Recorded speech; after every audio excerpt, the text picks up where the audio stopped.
My lovely students, welcome to Mathological. In this session, we'll be discussing questions on arithmetic. We'll be discussing almost all the topics of arithmetic. Okay, so questions होंगे covering all the topics of arithmetic, and this session will be important for SNAP as well as ZAT examination. For SNAP examination, we will be covering some good questions, good quality questions, and for ZAT, this will be basically a cover up of basically a revision of concepts. Start करते हैं session को, and if you have not already subscribed to the channel, make sure to subscribe to the channel as well as like the content, and you can join the Telegram channel Mathological and can message me on Telegram at ADITYAKT. So first question of this session. A man bought 21 cows for rupees 20,000. He sold some of them at a profit of 12% and the others at a profit of 6%. So some of them have been sold at 12%, others at 6%. Overall profit कितना है? 10% है. How many cows did he sell at 12% profit? तो हमें ultimately क्या कर सकते हैं? Average ले सकते हैं. 12%, 10 और 6%. Some are sold at 12%, some at 6%, and average overall profit is 10%. तो एलिगेशन अप्लाई कर दो. 6%, 12% and average is 10%. 12 minus 10 is equal to 2. 10 minus 6 is equal to 4. The ratio of quantities is 2:4. यानी कि 1:2 का रेशियो आ गया. If he sold one cow at 6% profit, he must have sold 2 cows for 12%. Total आ गया 1 plus 2, 3 units. और actual number of cows is 21. So 3 units is equal to 21. यानी कि 1 unit is equal to 7. तो क्या पूछा है? 12% प्रॉफिट से. तो 2 into 7, 14 cows he must have sold at 12% profit. Option D is the answer. Okay, clear है बात? Next question करते हैं. Question number 2. A shopkeeper sells an item at rupees 450 after giving a discount of 25% on the mark price. Had he not given the discount, he would have earned a profit of 50%. So what is the cost price? Sells an item at rupees 450 after giving a discount of 25%. 25% का discount दिया है, देखिए discount is of 1/4. तो 1 का discount on 4, तो 1 unit की value क्या होगा? 4 में से 1 का डिस्काउंट दिया, रिमेनिंग 3 यूनिट्स, तो value of 3 units is 450 and hence 4 units और the mark price will be equal to 600 rupees. 150 into 4. अगर मार्क प्राइस हमारा 600 है और क्वेश्चन ये कह रहा है if he had not given any discount, कुछ भी डिस्काउंट नहीं देता, तो प्रॉफिट वुड हैव बीन 50%, यानी 1/2. So if CP is 2, selling price would have been 3, and since in this case if no discount is given, so selling price would have been equal to mark price, यानी 3 units is equal to 600, so 2 units will be equal to 400 rupees. Okay, clear है? या फिर एक ही line में answer करना होता तो 450 rupees is the selling price after discount. तो डिस्काउंट इज ऑफ 25%, यानी कि 1/4 का डिस्काउंट है, तो 4/1 का डिस्काउंट है, तो actual mark price will be 450 into 4/3. And when he is selling at the mark price, तो प्रॉफिट हो रहा है 50% का, यानी कि this is 3/2 of the cost price. Cost price will be this multiplied by 2/3. 9 से जाएगा 50 times, 50 into 4 into 2, that will be 400 rupees. Option B will be the answer. Next question. A thief is spotted by a policeman from a distance of 100 meters. Thief को spot किया policeman ने from a distance of 100 meters. When the policeman started the chase, the thief also started running. If the speed of the thief be 8 km per hour and that of the policeman be 10 km per hour, so how far the thief will have run before he is overtaken? तो क्या हो रहा है? thief started running. जैसे ही policeman ने उसको देखा, दोनों ने दूसरे को देखा, भागना शुरू किया. ठीक है, तो डेफिनेटली किसने किसकी तरफ भागना शुरू किया होगा? पुलिसमैन ने thief की तरफ. Isn't it so? The thief must have been ahead by 100 meters. This is thief, this is policeman. Distance between them is 100 meters. When they are running, after a while, policeman will be catching the thief. तो इस पूरे के पूरे process में क्या constant है? हमेशा time speed distance का क्वेश्चन हो तो आइडेंटिफाई करो क्या चीज कांस्टेंट है यहाँ पे.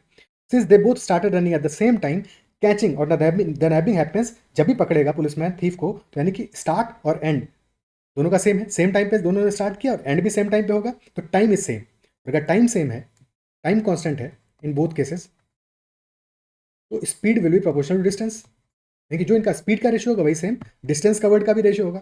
तो in case of thief and policeman speed का रेशियो क्या है? 8:10, यानी 4:5. अगर स्पीड का रेशियो 4:5 है, तो डिस्टेंस कवर्ड का रेशियो विल ऑल्सो भी 4:5. अगर थीफ ने 4 यूनिट्स डिस्टेंस कवर किया है तो policeman must have covered 5 units distance. Difference between the distances is 1 unit. और क्योंकि already that gap between them was 100 metres, तो जो 1 यूनिट का डिफरेंस आया है, this must be equal to 100 metres, क्योंकि पुलिस मैन को 100 मीटर ज़्यादा कवर करना पड़ेगा. So that is why this 1 unit is equal to 100 metres. And question is asking about thief ने कितना रन किया होगा. तो थीफ हैज़ रन 4 यूनिट्स, यानी कि 4 into 100. Distance covered by thief before being nabbed is 400 meters, and 500 meters will be distance covered by the policeman. Okay.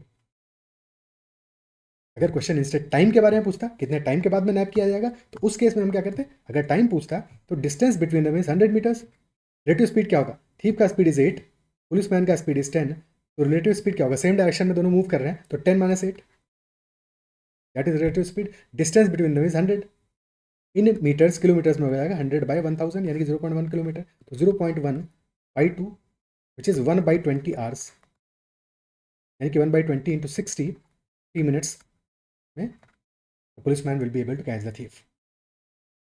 Okay. Next question. Question number 4. Pipe A can fill a tank in 4 hours and pipe B can fill it in 6 hours if they are opened on alternate hours, and if pipe A is opened first, in how many hours will the tank be full? कितने time के बाद में tank full हो जाएगा. तो A is filling in 4 hours, B is filling in 6 hours. 4 और 6 का LCM आ गया 12. We can assume the work or capacity of the tank equal to 12 units. 4 hours में फिलअप कर रहा है पाइप ए, तो efficiency for pipe A will be 3, efficiency for pipe B will be 2. और alternately हम इनको open कर रहे हैं starting with pipe A. Pipe A work करेगा पहले 3 units, then pipe B in the second hour 2 units, तो 5 units in 2 hours. Then again pipe A, pipe B 3 and 2, 5 more units, 10 units work हो गया इन 4 hours. Now again pipe A will start, और अब work कितना बचा है, total 12 था, तो 2 units work is remaining, 2 units fill up करना बचा है, तो that must be filled by pipe A itself. But since pipe A is filling 3 units per hour, तो 2 यूनिट्स फिलअप करने में टाइम कितना लगेगा, 2/3 आवर्स का. वर्क डिवाइड बाई एफिशिएंसी, तो 2/3 आवर. वर्क करना है 2 यूनिट्स, एफिशिएंसी है 3 की, तो 2/3 आवर्स लगेगा. तो 4 + 2/3 hours will be time taken, which will be 4 hours and 40 minutes. Okay, clear? 4 hours and 40 minutes will be the answer. Move on to the next question. Question number 5. A and B can do a piece of work in 30 days. B and C can do the same piece of work in 24 days. And C and A do the same work in 20 days. A और B कर रहे हैं 30 days में, B और C 24 days, C और A 20 days. They all work together for 10 days when B and C leave. तो 10 days के बाद B and C leave कर जाते हैं. So how many days more will A have to take to finish the work? First of all, we need to find out efficiencies of A, B and C respectively. A plus B, B plus C and C plus A. A plus B completing 30 days, B plus C 24 days, C plus A 20 days. So work comes out to be LCM of these three values, which is equal to 120. 120 by 30, 4 units for A plus B. For B plus C this is 5. For C plus A this is 6. Add all these three. By A plus B का efficiency 4 है, B plus C का 5 है, C plus A का 6 है. If we add all these three, तो क्या मिलेगा, 2 बार A का efficiency ऐड अप हो रहा है, 2 बार B का, 2 बार C का, 2 times of A plus B plus C. This is equal to 5 plus 4 plus 6, 15 units. यानी कि efficiency of A plus B plus C is 15/2, which is equal to 7.5. 7.5. और फिर यहाँ से हमको एफिशिएंसी किसका चाहिए अल्टीमेटली, देखो साथ में काम किया, फिर then B and C left, then A alone का, ए का एफिशिएंसी क्या होगा, A plus B plus C का है 7.5, बी प्लस सी का efficiency is 5. Efficiency of A will be A plus B plus C minus B plus C, यानी कि 7.5 minus 5 and hence 2.5. For 10 days they are working together. Total work is 120. Work done in 10 days कितना होगा, 10 into 7.5. This will be remaining work remaining after 10 days. Now this work has to be completed by A only, so divide by 2.5 or 5/2. So 120 minus 75, यानी कि 45 upon 5/2. 5 9s are 45, 9 into 2, 18 days will be the time taken. Option D. Okay. Next question. The price of petrol increased by 20%. A person intended to increase his expenditure on petrol by only 8%. By what percent should he reduce his consumption? Petrol का price increase किया है 20% से, a person intends to increase his expenditure only by 8%। Expenditure का उसके बाद budget इतना ही कि वो 8% इंक्रीज कर पाए, तो by what person should he reduce his consumption? Price into consumption, this is equal to expenditure. Consumption is in terms of quantity, तो price into consumption that is equal to expenditure. Okay, अब price में increase आया 20% का, तो price, consumption and overall multiplication product of them is expenditure. तो price has increase by 20%, 20% यानी कि 1/5 से इंक्रीज किया है। तो if initially price was 5 units, तो अब प्राइस हो गया 6 units. 5:6 is the ratio of before and after. Consumption का रेशियो क्या है पता नहीं, बट हमें क्या पता है, एक्सपेंडिचर का रेशियो पता है, क्योंकि expenditure can only be increase by 8%। यानी कि अगर पहले 100 था, तो नाउ दिस इज 108, तो 100:108। Okay, now since price into consumption is expenditure, तो क्या यहाँ पे तो वैल्यूज आसान है। 5 into what is 100, 20। 6 into 18 is 108, तो यानी कंजम्पशन का रेशियो होगा 20:18। 20:18 होगा, तो 20 से 18 हो रहा है, यानी कि there is a reduction of 2 on 20, तो 10% का रिडक्शन होगा। Option A will be the answer. Okay, क्या क्लियर है? अगर जस्ट इन केस हमने यहाँ पे मेंशन किया होता, मान लो तुमने 5:6 लिखा प्राइस का, और ओवरऑल एक्सपेंडिचर के लिए वैल्यू लिखा तुमने सिंप्लीफाइड फॉर्म में, क्योंकि 8% यानी कि 2/25 हुआ, तो 25 से 27 हो गया। देन हम कंजम्पशन का रेशियो निकाल रहे हैं, तो क्या करोगे, 25 डिवाइड बाई 5 करोगे। ठीक है, तो या तो करो 25 डिवाइड बाई 5 और consumption, this will be 25 divide by 5 is to 27 divide by 6। तो यहाँ बचा 5, और यहाँ पे बचेगा हमारा, दिस विल बी 9/2 यानी 4.5। तो 5:4.5 यानी कि 0.5 का डिक्रीज, अगेन 10% का डिक्रीज आया। ठीक है, बट इन जनरल जब वैल्यूज कॉम्प्लेक्स होंगी, तो वहाँ का लिए भी एक एग्जाम्पल समझ लेते हैं, एक सेपरेट एग्जाम्पल। लेट अस से हमने पहली क्वांटिटी है, हमारी प्राइस है, that has increase from 5 to 7, and then we need to find out for consumption. ठीक है, क्योंकि थर्ड क्वांटिटी के लिए जब प्रोडक्ट निकाल रहे हो, वहाँ पे तो चीज़ें आसान है, मल्टीप्लाई करके पता लगा लोगे। थोड़ा सा फर्क तब पड़ेगा जबकि हमें प्रोडक्ट गिवन है। तो प्रोडक्ट मान लो हमें गिवन है, that is expenditure is 7:13, and we need to find out कि कंजम्पशन का रेशियो क्या होगा। तो वन मेथड इज कि हम करें consumption will be equal to expenditure divided by price, यानी कि 7/5 इज टू 13/7। ठीक है, ये करें और फिर इसका एलसीएम लें। एलसीएम लेंगे, एलसीएम आ जाएगा 35, यानी कि this should be multiplied by 7, this should be multiplied by 7, and hence this should be multiplied by 5, this should be multiplied by 5, यानी कि वैल्यू आ जाएगा 49:65। ठीक है, बट डायरेक्टली कर सकते हैं इस चीज़ को, इंस्टेड ऑफ 2 स्टेप बढ़ाने के। कैसे कर सकते हैं कि जब भी हमें कभी ऐसा गिवन हो, ऑलवेज, बट ध्यान से ऑर्डर याद रहे तो ही करना।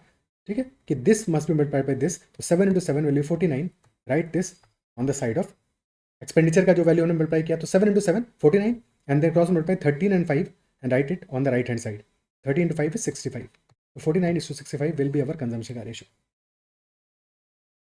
ठीक है, ये कर सकते हैं। आगे बढ़ते हैं। Next question. A reduction of 20% in the price of oranges enables a man to buy 20 more oranges for ₹120, तो original price of the orange क्या होगा? अगेन ये क्वेश्चन भी सिमिलर ही है। यहाँ पे फर्क क्या है, यहाँ ये हो रहा है रिडक्शन इन प्राइस हो रहा है, और एक्सपेंडिचर तो सेम ही है। अगर लिखा है ₹120 में, अब इतने ज़्यादा खरीद पा रहा है, यानी कि पहले भी he was purchasing oranges with ₹120 only, यानी कि एक्सपेंडिचर इज कॉन्स्टेंट है कि नहीं? एक्सपेंडिचर सेम है, और अगर एक्सपेंडिचर सेम है तो प्राइस और कंजम्पशन में अगर प्राइस का रेशियो आ रहा है A:B, तो कंजम्पशन का रेशियो ठीक ऑपोजिट होगा। तो प्राइस में there is a reduction of 20%, यानी कि 5 से हो गया है 4, तो कंजम्पशन 4 से हो गया होगा 5। Now he is able to buy 20 more oranges, यानी कि जो डिफरेंस है, this difference of 1 unit is equal to 20 oranges. Question पूछ रहा है ओरिजिनल प्राइस। ठीक है, तो initially he was able to purchase 4 unit oranges, यानी कि 4 × 20, इनिशियली वो 80 ऑरेंजेस परचेज कर पा रहा था, 80 ऑरेंजेस इन 120 रुपीज़। अगर 80 का प्राइस है 120, तो 1 का प्राइस क्या होगा, 120/80, विच इज 3/2, यानी 1.5 rupees per piece. Option B. Okay, next question. Excluding stoppages, the speed of a bus is 54 km per hour, and including stoppages, it is 45 km per hour. So for how many minutes does the bus stop per hour? अगर stoppages को हमने exclude कर दिया तो speed is 54, include करने पे speed is 45। Okay, यानी कि एक्चुअल स्पीड ऑफ बस is 54 kilometre per our if it keeps running all the time, but हमेशा तो रन करेगी नहीं, बस बीच में स्टॉपेजेस लेगी, लोग उतारना भी तो है, ठीक है। तो 54 kilometre per hour is its distance travelled in 1 hour if it is running full non stop, ठीक है। तो that is 54, but actual speed comes out to be 45 because it stops at some places. तो बस कितने minutes के लिए बस रुकती है कैसे आइडेंटिफाई होगा? इफ वी फाइंड आउट कि 45 kilometre per our, sorry 54 kilometre per our से 45 किलोमीटर ट्रैवल करने में कितना टाइम लगने वाला है, ठीक है, because actual distance travelled is 45 kilometres in 1 hour, but the speed is 54, so time taken will be 45. The distance covered in 1 hour 45 kilometer divided by speed, that is 54 kilometer per hour. So 45 by 54 is 5 by 6. Okay, time taken will be 5 by 6 hours. This is running time. Running time.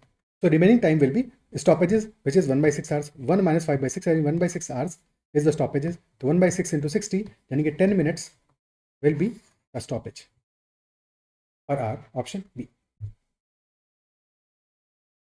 Okay. ठीक है, next question करते हैं।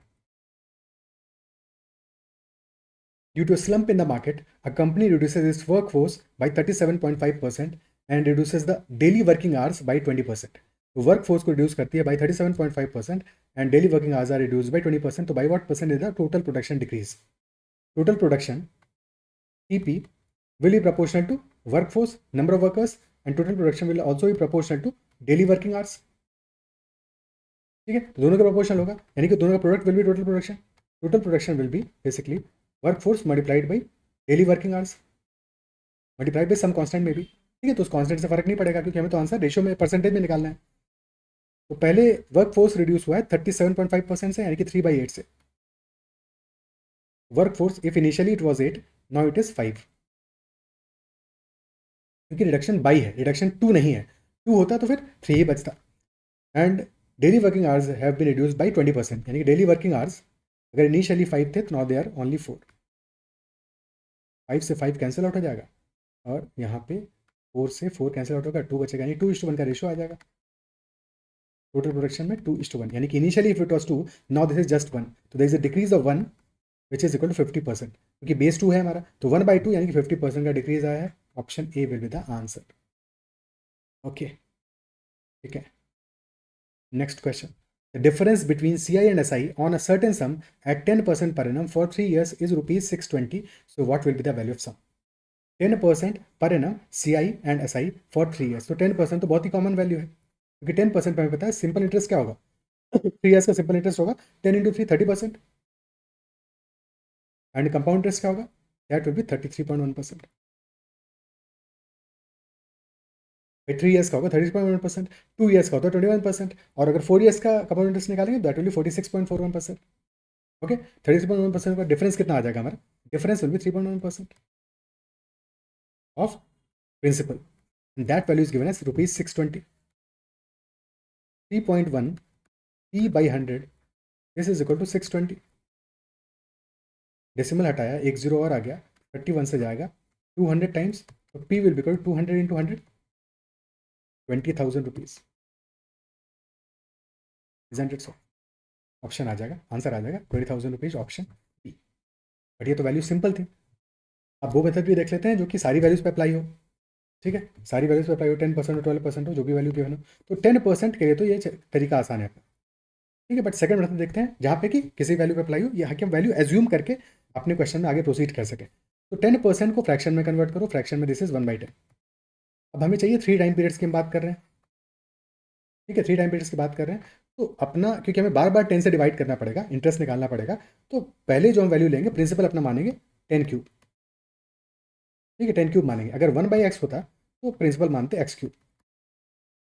अब 10 cube है तो first year का interest क्या होगा? 10 क्यूब यानी 1000, 10 क्यूब इज 1000, 1000 डिवाइडेड बाई 10, क्योंकि हमें 10% इंटरेस्ट देना है, तो 1000/10 यानी कि फर्स्ट ईयर के लिए interest will be 100 rupees.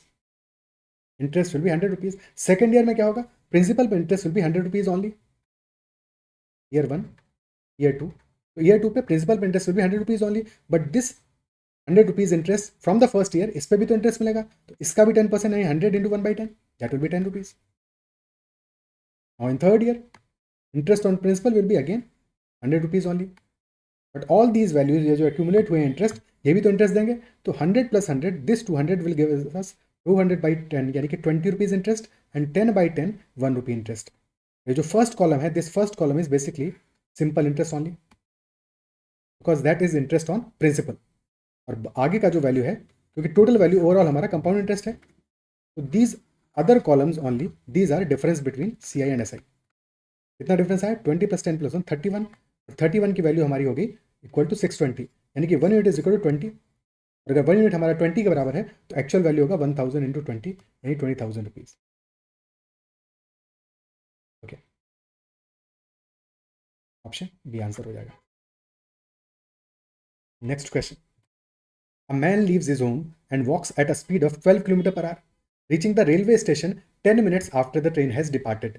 If he had walked at 15 km per hour, तो he would have reached the station 10 minutes before the train's departure. तो पहले केस में when the speed is 12, he is reaching 10 minutes after the train had departed. लेट हो गया.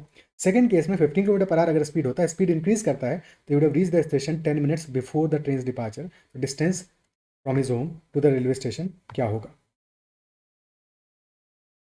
Okay, distance from his home to the railway station क्या value होगा?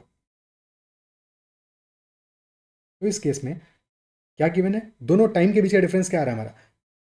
First time he is reaching 10 minutes late, second time he is reaching 10 minutes before. Difference between times is 20 minutes. Speed क्या है? First time this is 12 kilometre per hour, second time this is 15 kilometre per hour. Distance दोनों ही cases में same है, तो speed का ratio आ रहा है 12:15, विच इज 4:5. तो टाइम का ratio will be just the opposite, क्योंकि डिस्टेंस सेम है, 5:4 हो जाएगा. Gap between the times is 1 unit, और गैप कितना है हमारा? 20 मिनट्स का गैप है. तो 1 यूनिट इज इक्वल 20 मिनट्स. अब किसी भी एक में वैल्यू पुट करके आंसर निकाल लो. तो if 1 unit is 20 minutes, 4 units will be 80 minutes. Time लग रहा है 80 मिनट्स, स्पीड है 15 की, तो distance will B 15 into 80 minutes, यानी 80/60 आवर्स हो गया, 4/3 hours. 15 into 4/3 will be 60/3, 20 kilometres. Answer will be 20 kilometres. Okay, clear है?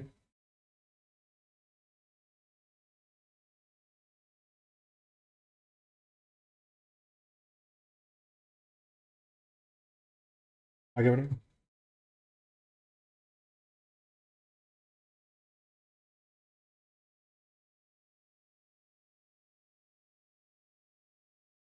अच्छा, आप सेकंड मेथड भी देख लेते हैं, एक फॉर्मूला बेस्ड मेथड भी देख लेते हैं इसी क्वेश्चन के लिए. हालांकि ये क्वेश्चन तो ईजी है, तो इसको तो ऐसे ही सॉल्व करोगे.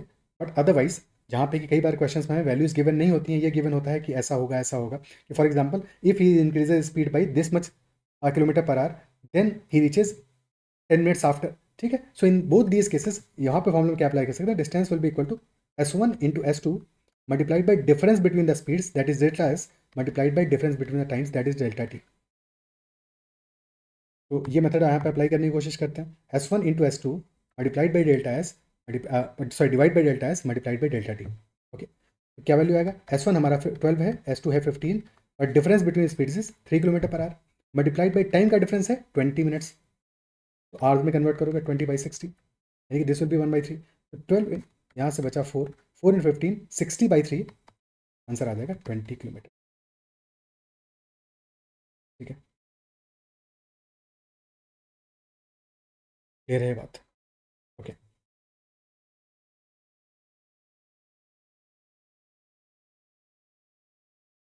next question. Man can row 30 km downstream and return in a total of 8 hours. If the speed of the boat in still water is 4 times the speed of the current, तो speed of the current क्या होगा? Boat का speed is 4 times speed of the current. तो current का speed अगर 1 है, boat का speed will B 4. And in that case upstream speed क्या होगा और डाउनस्ट्रीम स्पीड क्या होगा? Upstream speed will B boat का स्पीड माइनस करंट का स्पीड.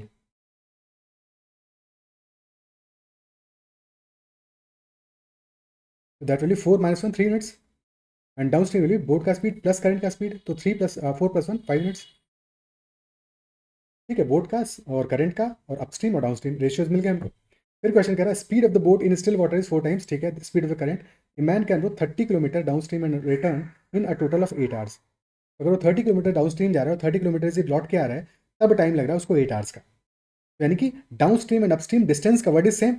अगर डिस्टेंस कवर्ड सेम है, स्पीड का रेशो हमें पता है, तो टाइम का ratio will be just the opposite. Time का रेशो हो जाएगा 5:3। टोटल टाइम लगेगा 8 यूनिट्स का, और हमें टाइम गिवन भी है 8 आवर्स, यानी कि 8 units is equal to 8 hours only, which implies कि उसको अपस्ट्रीम जाने में लग रहा है टाइम कितना, 5 आवर्स का टाइम लग रहा है, और डाउन स्ट्रीम में जाने में टाइम लग रहा है 3 आवर्स का। किसी भी एक वैल्यू को ले लो, किसी भी एक वैल्यू को ले लेते हैं, तो 5 आवर्स का टाइम लग रहा है उसको अपस्ट्रीम जाने में। अपस्ट्रीम स्पीड मिल जाएगी, 30 किलोमीटर डिस्टेंस है, टाइम लग रहा है 5 आवर्स का, तो 30/5 यानी कि 6 kilometre per hour will be his speed. 6 kilometre per hour उसकी स्पीड हो जाएगी, and this must be equal to 3 units. 3 units अगर हमारा 6 किलोमीटर पर आवर है, तो 1 unit is equal to 2 kilometre per hour. Speed of the current क्या है, 1 unit है, यानी कि 1 into 2 kilometre per hour will be the answer. Okay, clear है बात। बाकी यहाँ पे वैल्यूज इतनी आसान है कि डायरेक्टली भी कर सकते थे, ये सोच के कि हमें पता है कि बोट का स्पीड है 4 टाइम्स स्पीड ऑफ करंट का। तो अगर स्पीड ऑफ करंट को x मान लें, तो बोट का स्पीड हो जाएगा 4x। तो we can write the equation that 30 upon upstream में स्पीड क्या होगा, 4x minus x 3x, plus 30 upon downstream speed हो जाएगा 5x। This is equal to 8। 30/3 यानी कि 10/x plus 6/x is equal to 8। 16/x is equal to 8। x will be equal to 2। खत्म। यहाँ पे वैल्यूज इतनी आसान थी कि इजिली सॉल्व हो जाएगा। Okay, next question. A diamond falls and breaks into 3 pieces whose weights are in the ratio of 1:3:6. That the value of the diamond is proportional to the square of its weight. If the loss incurred due to breakage is rupees 77220, to find the original value of the diamond. तो total weight कितना होगा, it is breaking into pieces with weights 1, 3, 6। तो total weight कितना आ जाएगा, 6 + 3 + 1 यानी कि 10 units original.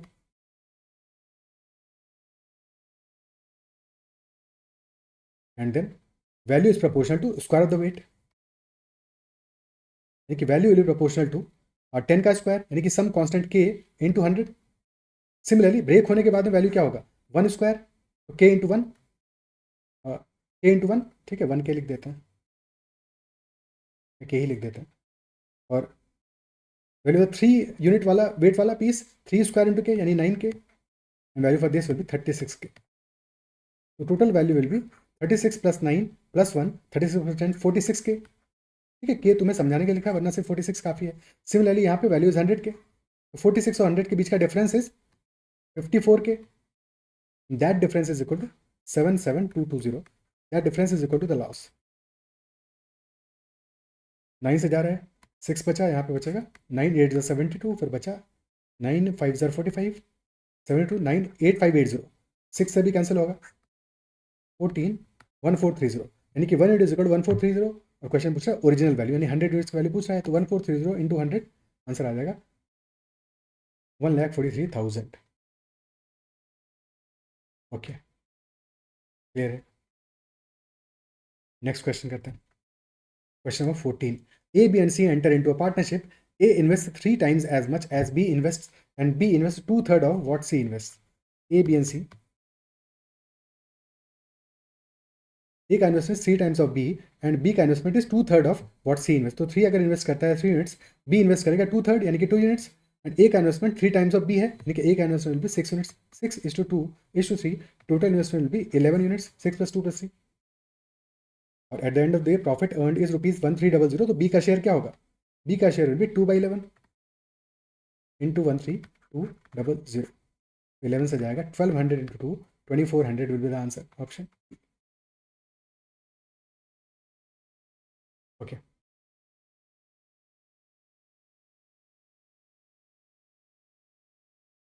Next question करते हैं। If y varies directly as x and inversely as z, if y is equal to 15 when x is equal to 10 and z is equal to 2, to find y when x is equal to 16 and z is equal to 4. तो y varies proportional to x and inversely to z, यानी कि y is proportional to x upon z. तो y will be equal to some constant multiplied by x upon z. x upon Z first case में कितना आ रहा है, 10/2 यानी 5 आ रहा है। जब x अपॉन जेड 5 है तो y 15 है, यानी कि y is x upon z multiplied by 3। Equation हमारा बेसिकली बन गया y is equal to 3 times of x upon z। और सेकंड केस में क्या होगा, x हमारा 16 है और z है 4, तो y will equal to 3 times of x by z यानी 16 बाई 4। 3 इंटू 4 यानी कि 12 आ जाएगा y की वैल्यू। ऑप्शन बी आंसर आ जाएगा। सिंपल क्वेश्चन था। Next question, question number 16। Rupees 5625 is divided among A, B and C so that A may receive 1 by 2 as much as B and C together receive, and B receives 1 by 4 of what A and C together receive. The share of A is more than that of B by how much amount? A, B, C and A plus B plus C. Question ये कह रहा है कि A may receive 1 by 2 as much as B and C together। तो B और C को together जितना मिलेगा ए को मिलेगा उसका 1/2। तो if B and C together are receiving 2 तो A will be receiving 1। Total कितना होगा 1 + 2 3 units. Similarly B is receiving 1/4 of what A and C together receive. तो if A and C together receive 4 B will be receiving 1 only, isn't it so? अगर A और सी को साथ में मिलता है 4 तो B will be receiving 1 only, यानी कि total will be equal to 4 + 1 5। ठीक है, ये बातें सोचोगे तुम कि अगर ए को मिल रहा है 1, बी प्लस सी को मिल रहा है 2, total will be equal to 1 + 2 3 units. 1 + 2 3 units. And as per this, if B is receiving 1 and A plus C are receiving 4, total will be 5 units. तो टोटल हमारा एक वैल्यू होना चाहिए जो कि 3 का मल्टीपल है और 5 का मल्टीपल भी हो। तो क्या वैल्यू एज्यूम करोगे? 3 इंटू 5 15। ठीक है, 3 इंटू 5 15 एज्यूम करोगे, बिकॉज 15 से हमारा 3 का मल्टीपल भी हो जाएगा, 5 का भी हो जाएगा। तो we can assume that A plus B plus C total amount is ₹15। तो इफ टोटल इज 15 तो टोटल को 3 पार्ट्स में डिस्ट्रीब्यूट करो। 1 part will be 5। A will be receiving 1/2 of B and C, but together का 1/3 receive करेगा। भाई 1/2 receive करेगा B plus C का और A, बट टुगेदर का रिसीव करेगा 1/3, क्योंकि 2 + 1 ऐड हो जाएगा तो 1/3 ओनली। 1/3 of 15 will be 5।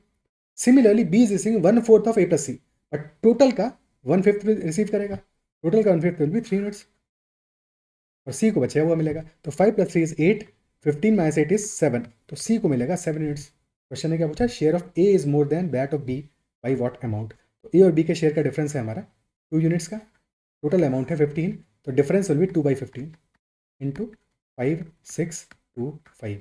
15 से जाएगा 3 टाइम्स और फिर बचा 375। तो 2 into 375 ₹750। ₹750 will be the answer. ठीक है, next question, question number 17. The average weight of a class of 40 students is 45. If the weight of the teacher is included, average weight increases by 1 kg. So what is the weight of the teacher? 40 students का average weight is 45 और अगर teacher का wait भी उतना ही होता, if weight of the teacher was also equal to 45 kg only, तो क्या एवरेज बढ़ता हमारा? बिल्कुल नहीं बढ़ता, सेम रहता। ठीक है, तो टीचर का weight if that was also equal to 45 तो weight average weight would not have change, but average weight हमारा इंक्रीज किया है बाई 1 किलोग्राम। और टोटल कितने पर्सन हो गए? 40 + 1, 40 स्टूडेंट्स एंड 1 टीचर। तो 41 के लिए इंक्रीज किया है 1 यूनिट से, यानी कि सब में कितना इंक्रीज आया होगा? एवरेज कितना शिफ्ट किया है हमारा? 1, तो 1 इंटू 46, यानी कि 46 ज़्यादा होगा 45 से। 45 + 46 into basically 46 is new number of total students plus teacher, 46 हो गया, और multiplied by increase in average. तो this is the difference between initial average and now the change in average. तो 45 + 46 into 1, total weight of the teacher is 91 kg। 91 kg। Option, एक second. Average weight of a class of 40 students is 45. Weight of the teacher is, अरे अरे क्या कर रहे हैं, क्या खेला किया भाई, भारी मिस्टेक हो गया, ब्लंडर हो गया। 41 स्टूडेंट्स हैं, 40 स्टूडेंट्स प्लस 1 टीचर, 41 पर्सन हैं अब। ठीक है, और सबका वेट 1 से इंक्रीज किया है एवरेज, तो 41 इंटू 1 होगा यहाँ पे। 45 + 41 86 विल बी द आंसर। अच्छा हुआ यहाँ पे 91 आंसर नहीं गिवन था। 45 + 41 86 हमारा आंसर होगा। ठीक है, तो 45 तो एवरेज होता, अगर एवरेज चेंज नहीं होता तो 45 हमारा वेट ऑफ द टीचर होता। बट सिंस एवरेज चेंज किया है 1 से, पर्सन से 41, 41 इंटू 1 एडिशनली ऐड करोगे 45 में, तो आंसर आ जाएगा 86।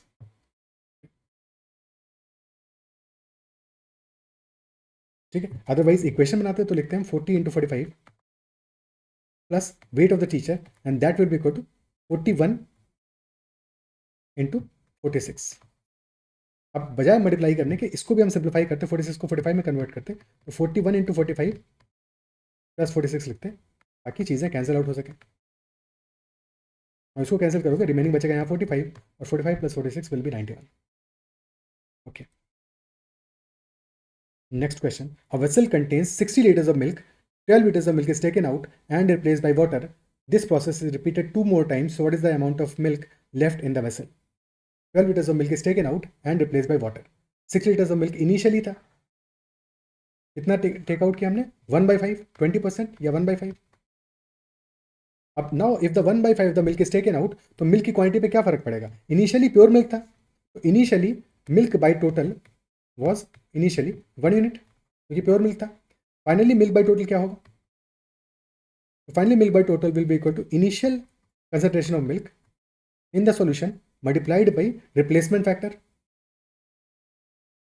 और कितनी बार प्रोसेस रिपीट कर रहे हैं हम? टोटल 3 टाइम्स है, पहले एक बार रिपीट किया और फिर 2 मोर टाइम्स, टोटल 3 टाइम्स है। Replacement factor to the whole cube, और 1/5 हैज बीन रिप्लेस्ड, तो फैक्टर हमारा क्या आएगा? फैक्टर विल बी 1 माइनस 1/5, जो बचा है हमारा, यानी 4/5। इनिशियली 1 है, तो this will be equal to 1 into 4/5 whole cube, which will be 64 upon 125। अब ये 125 टोटल है हमारा, 64 हमारा मिल्क है। If milk is 64, total is 125, तो वाटर विल बी 61। अलग क्वेश्चन पूछा, amount of milk left, 60 litres total था, कितना बचेगा? 64/125 बचा है, विच इज 50% से थोड़ा सा ज़्यादा है। ये 50% होता है हमारा 62.5। 50% ऑफ 125 विल बी 62.5, उससे थोड़ा सा ज़्यादा है, ऑलमोस्ट 1% ज़्यादा है, 1% ज़्यादा है। 50% ऑफ 60 लीटर्स कितना होगा? 30 लीटर, उससे थोड़ा सा ज़्यादा, यानी कि 30 लीटर्स प्लस ऑलमोस्ट 1%, 1% से थोड़ा सा और ज़्यादा, यानी कि 30.72 will be our appropriate answer. बहुत एग्जैक्ट वैल्यू कैलकुलेट करने का जरूरत नहीं है, ठीक है। अगर कैलकुलेट करना होता तो फिर हम ऐसे देखते हैं कि 50% 62.5, टोटल कैलकुलेट करना है हमें 64, तो कितना और ऐड करोगे? 1.5 और ऐड करना है, ठीक है। 1.25 ऐड कर दो, पहले 1.25 ऐड कर दो, यानी 1% ऐड कर दो, तो 1% हो जाएगा 30 प्लस 0.6। अब फिर 0.25 और ऐड कर दो, जो कि 1/5 होगा 1.25 का, लेकिन 1/5 ऑफ 0.6 0.12, 30.72। कैलकुलेशन को सिंपल रखो, ओके। 30.72 लीटर्स, क्लियर है। अदरवाइज मल्टीप्लाई यहाँ से भी कर सकते हैं, 64/125 इंटू 60, 5 से गया 12 बचा, 5 से गया यहाँ 25 बचा। बट अभी भी कैलकुलेशन तो करना पड़ेगा ना, 64 इंटू 12 डिवाइड बाई 25 करोगे तो कैलकुलेशन हमारा कॉम्प्लेक्स होगा। तो एक काम कर सकते हो ऐसे केस में, अगर डिनोमीटर में 25 आ रहा है तो multiply numerator as well as denominator by 4, क्योंकि फिर डिनोमीटर में 100 आ जाएगा। तो 64 इंटू 48/100। अब 64 इंटू 48 करना है, तो 64 का 50% निकालो, इंटू 50 कर लो, आ जाएगा, इंटू 50 आ जाएगा 3200, और फिर उसमें से 64 इंटू 2 सब्ट्रैक्ट कर दो, 3200 माइनस 128 डिवाइड बाई 100, वैल्यू आ जाएगा 3072/100, यानी कि 30.72। ओके, ठीक है, आगे बढ़ते हैं, नेक्स्ट क्वेश्चन पे चलते हैं। Question number 19, in what ratio must a grocer mix 2 varieties of tea worth ₹60 a kg and ₹65 a kg, so that by selling the mixture at ₹68.20 a kg he may gain 10%। 10% का gain हो, 10% यानी कि 1/10 का gain हो, और 1/10 का gain कब होगा? जबकि this is the selling price ₹68.20, तो कॉस्ट प्राइस क्या होगा? CP विल बी बाई 1/10, यानी कि 10 is CP, P1 is profit, तो सेलिंग प्राइस होगा 11 यूनिट्स, तो CP हमारा हो जाएगा 10/11 ऑफ सेलिंग प्राइस, यानी 10/11 इंटू 68.20। या फिर प्रॉफिट निकाल लो कि प्रॉफिट 1/11 होगा, सब्ट्रैक्ट कर लो, ठीक है। तो 10/11 इंटू 68.20, 11 से जाएगा ये, 11 6 are 66, तो 6.20 into 10, 62 rupees will be our cost price. तो 60 एंड 65 को मिक्स करके बन रहा है 62, रेशियो आ जाएगा 65 minus 62 3, 62 minus 62 3:2 should be the ratio in that order. 60 और 65 ऑर्डर का ध्यान रखना है, तुमने जो लिखा है वही ऑर्डर क्वेश्चन में मेंशन था, तो yes, order will be 3:2। Option D is the answer. Next question. Two trains of equal length take 10 seconds and 15 seconds respectively to cross a telegraph post. If the trains are of equal length, in what time will they cross each other traveling in the opposite direction? इतना time लगेगा and traveling in the opposite direction. Pause the video. Take your time, think about it कि क्या answer आना चाहिए। दो train हैं, length equal है उनका, लेंथ इक्वल होने का मतलब क्या हुआ, if they are crossing a telegraph post तो कितना डिस्टेंस ट्रैवल करेगा, distance travel by a train will be equal to when they are crossing a telegraph post, a pole or a person or a tree, तो in that case the distance traveled will be equal to length of the train, isn't it so? और दो train का क्योंकि length same है तो distance travelled भी तो same ही है, तो डिस्टेंस ट्रैवल्ड सेम है, डिस्टेंस सेम है, तो अगर डिस्टेंस सेम है इन that case time and speed will be inversely proportional. तो हमें रेशियो किसका गिवन है, टाइम का रेशियो है 10:15 ये 2:3, तो स्पीड का रेशियो आ जाएगा 3:2। Okay, and when the trains are moving in the opposite directions तो क्या होगा, speeds will get added up, 3+2 हो जाएगा स्पीड, 5 मिनट्स हो जाएगा। और अब डिस्टेंस कितना ट्रैवल करना है, पहले से डबल डिस्टेंस ट्रैवल करना है, इजंट इट सो, पहले से डबल डिस्टेंस ट्रैवल करना है। तो किसी भी एक केस के हिसाब से देख लो, ठीक है, किसी भी एक केस के हिसाब से देख लो, या तो टाइम एंड वर्क की तरह समझ लो, या फिर किसी भी एक केस के हिसाब से देख लो कि अगर इनिशियली हमने इस ट्रेन की बात करें सेकंड ट्रेन, तो सेकंड ट्रेन का स्पीड कितना है, 2 यूनिट्स होता, ठीक है, स्पीड 2 यूनिट्स होता, टाइम टेकन 15 सेकंड्स था, तो डिस्टेंस कितना मान सकते हैं, मतलब तुम वर्क को कितना मान सकते हो, 2 × 15 30 यूनिट्स। इफ 2 यूनिट्स डिस्टेंस से और 2 यूनिट्स स्पीड से 15 की डिस्टेंस ट्रैवल कर रहा है, इजंट इट सो, ठीक है। और अब स्पीड कितना है, 5 मिनट्स है, ठीक है, इस ट्रेन के हिसाब से कंपेयर करते हैं तो 2 और 5 का स्पीड का रेशियो आ रहा है, स्पीड का रेशियो आ रहा है 2:5 का, तो टाइम का रेशियो क्या होगा, ऑपोजिट हो जाएगा अगर डिस्टेंस सेम होगा तो, यानी कि 5:2 हो जाएगा if distance is same. But distance same नहीं है, डिस्टेंस डबल है, किस केस में, सेकंड वाले केस में डिस्टेंस डबल है, यानी कि टाइम टेकन भी सेकंड वाले केस में डबल लगेगा, तो यानी कि 2 × 2 4 लगेगा। अगर डिस्टेंस ओरिजिनल केस में 5 है तो sorry, time taken original case में 5 है तो अब time taken will B 4 units, और 5 की वैल्यू हमें पता है 5 = 15, तो अब time taken will B 12 seconds.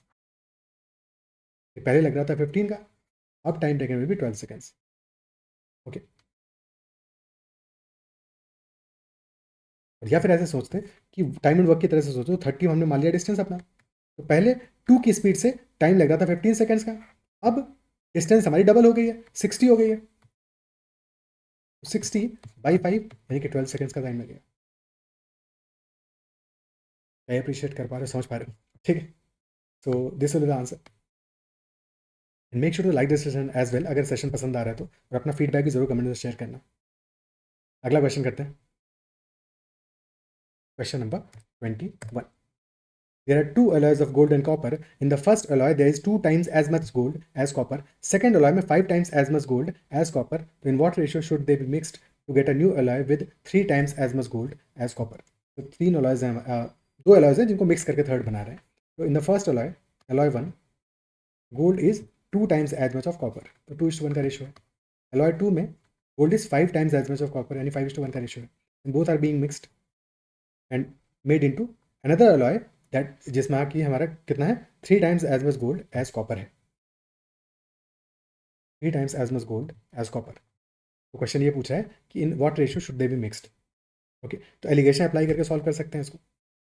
Allegation apply करेंगे तो गोल्ड हमारा कितना है, गोल्ड में एलिगेशन लगा लें या कॉपर में लगा लें, चलो गोल्ड में लगा लेते हैं। तो गोल्ड में लगाते हैं अगर, तो gold in first alloy is 2/3 of total,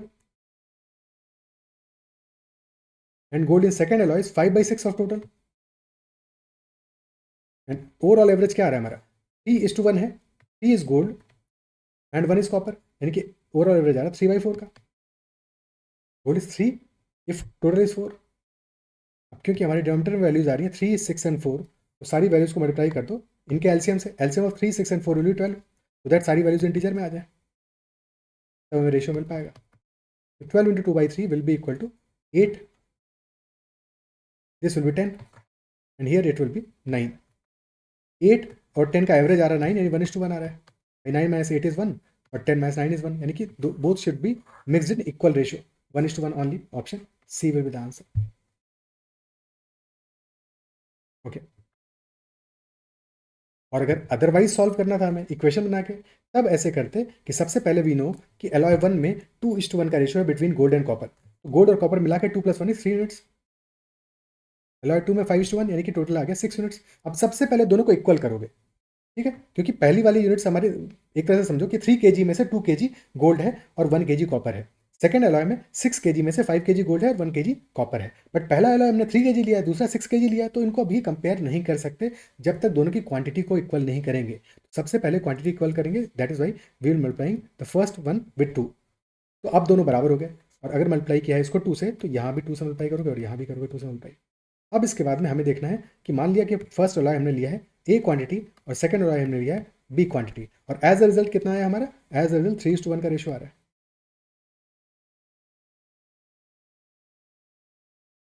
ठीक है, 3:1 का रेशियो आ रहा है। अब यहाँ पे देख लो गोल्ड हमारा कितना हो गया टोटल में, 4A plus 5B, this is gold, और टोटल आ रहा है हमारा divided by 6A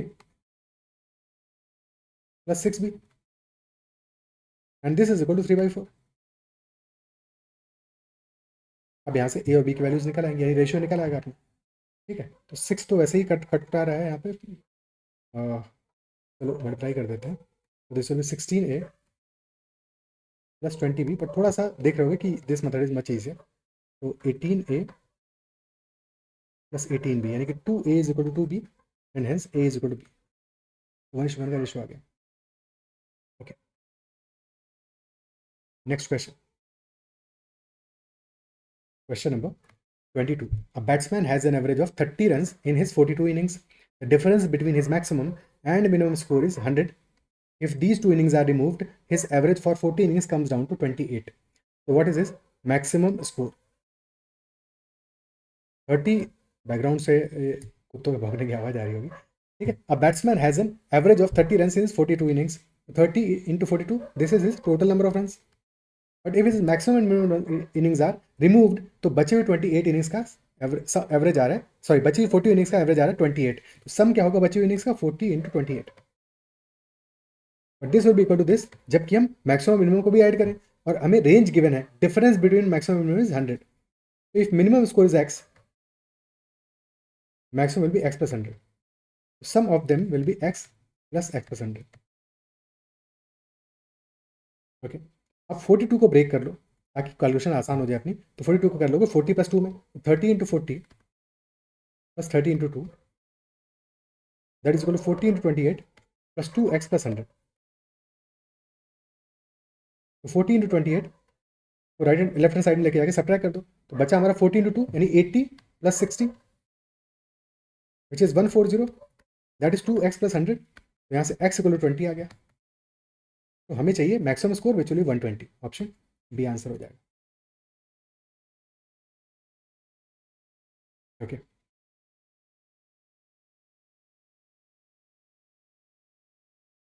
clear,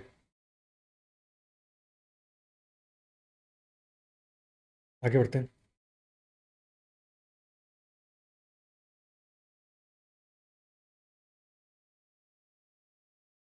Next question. A can complete a work in 20 days and B can complete the same work in 30 days. A in 20 days and B in 30 days. A worked alone for 4 days and then B joined him. How many days did they work together to complete the remaining work? 20 and 30, LCM आ गया 60. A का efficiency is 3, B का efficiency is 2. And A alone worked for 4 days. Total work है 60. तो A ने अकेले work किया कितने दिन, 4 days. 4 days में work completed by A will be 4 into 3. This will the remaining work, 60 minus 4 into 3, remaining work divided by, now A and B are working together. So 3 plus 2, 5 will be efficiency now. So time taken will be, remaining time will be 60 minus 12, 48 by 5, which will be 9.6 days. Option B, 9.6 days will be the answer. Okay. Next question, question number 24. A certain sum is invested for T years, it amounts to rupees 600 at 10% simple interest per annum, but when invested at 4% simple interest per annum, it amounts to rupees 300. Find the time T. Find the time T.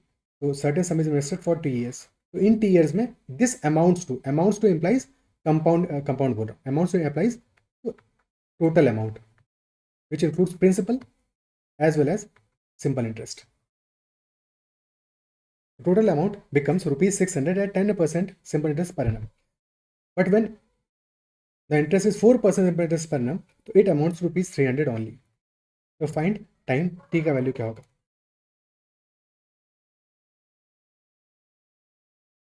Okay, तो basically अगर हम principal p मान लें तो p into first case में क्या होगा, total amount क्या होगा 1 प्लस इंटरेस्ट, क्योंकि p तो अपना ही है, तो p इंटू 1 प्लस इंटरेस्ट कितना होगा 10% फॉर टाइम t यानी कि 0.1 t and this will be equal to 600. And second case में 300 जब अमाउंट हो रहा है p into 1 plus 0.04 t, this is equal to 300. Okay, since हमें तो टाइम निकालना है, t निकालना है, दो इक्वेशन है, दो नोन है, तो t निकालने के लिए क्या कर सकते हो, divide both the equations, t cancel out हो जाएगा. तो 1 प्लस 0.1 t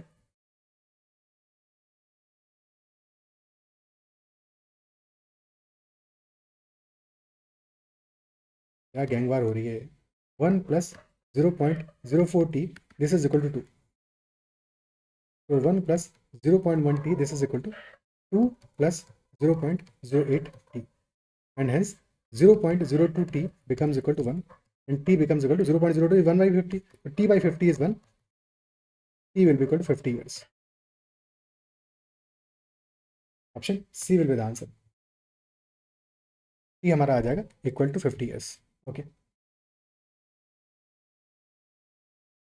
clear है.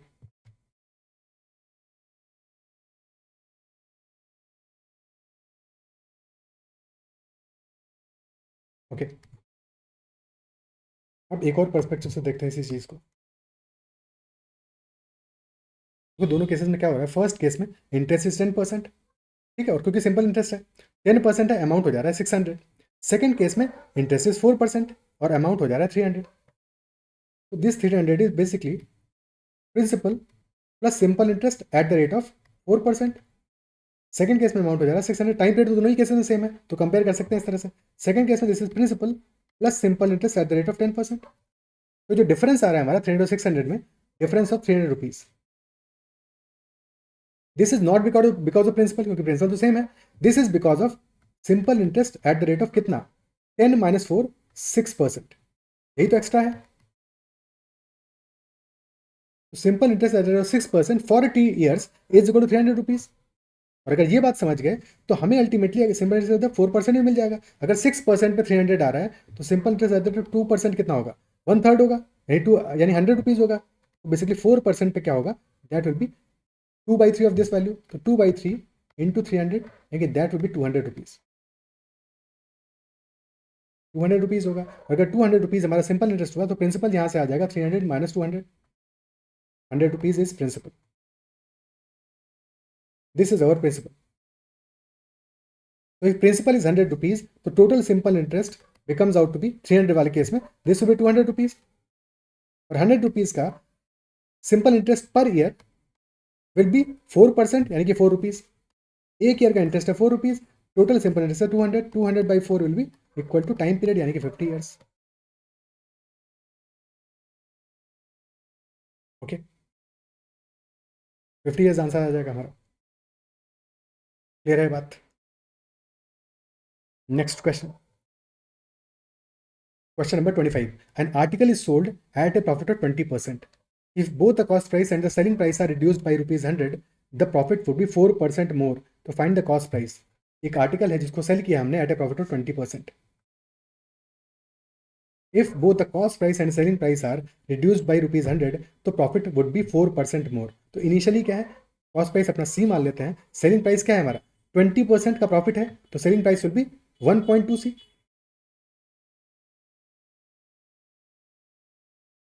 1.2C. सेकेंड केस में we are reducing the cost price by rupees 100, तो cost price new cost price will be C minus 100 and selling price is also reduced by 100, तो now the selling price will be 1.2C minus 100 and profit is 4% more, यानी कि अब profit होगा 24%.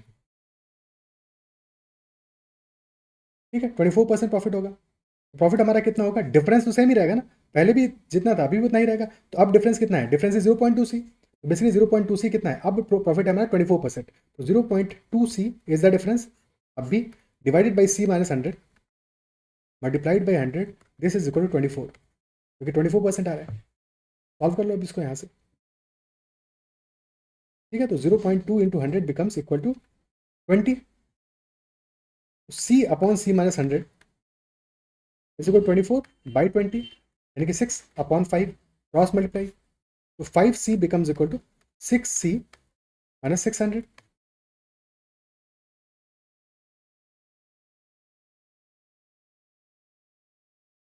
and hence C becomes equal to 600 rupees, ठीक है। Cost price हमारा आ गया equal to 600 rupees, option B is the answer.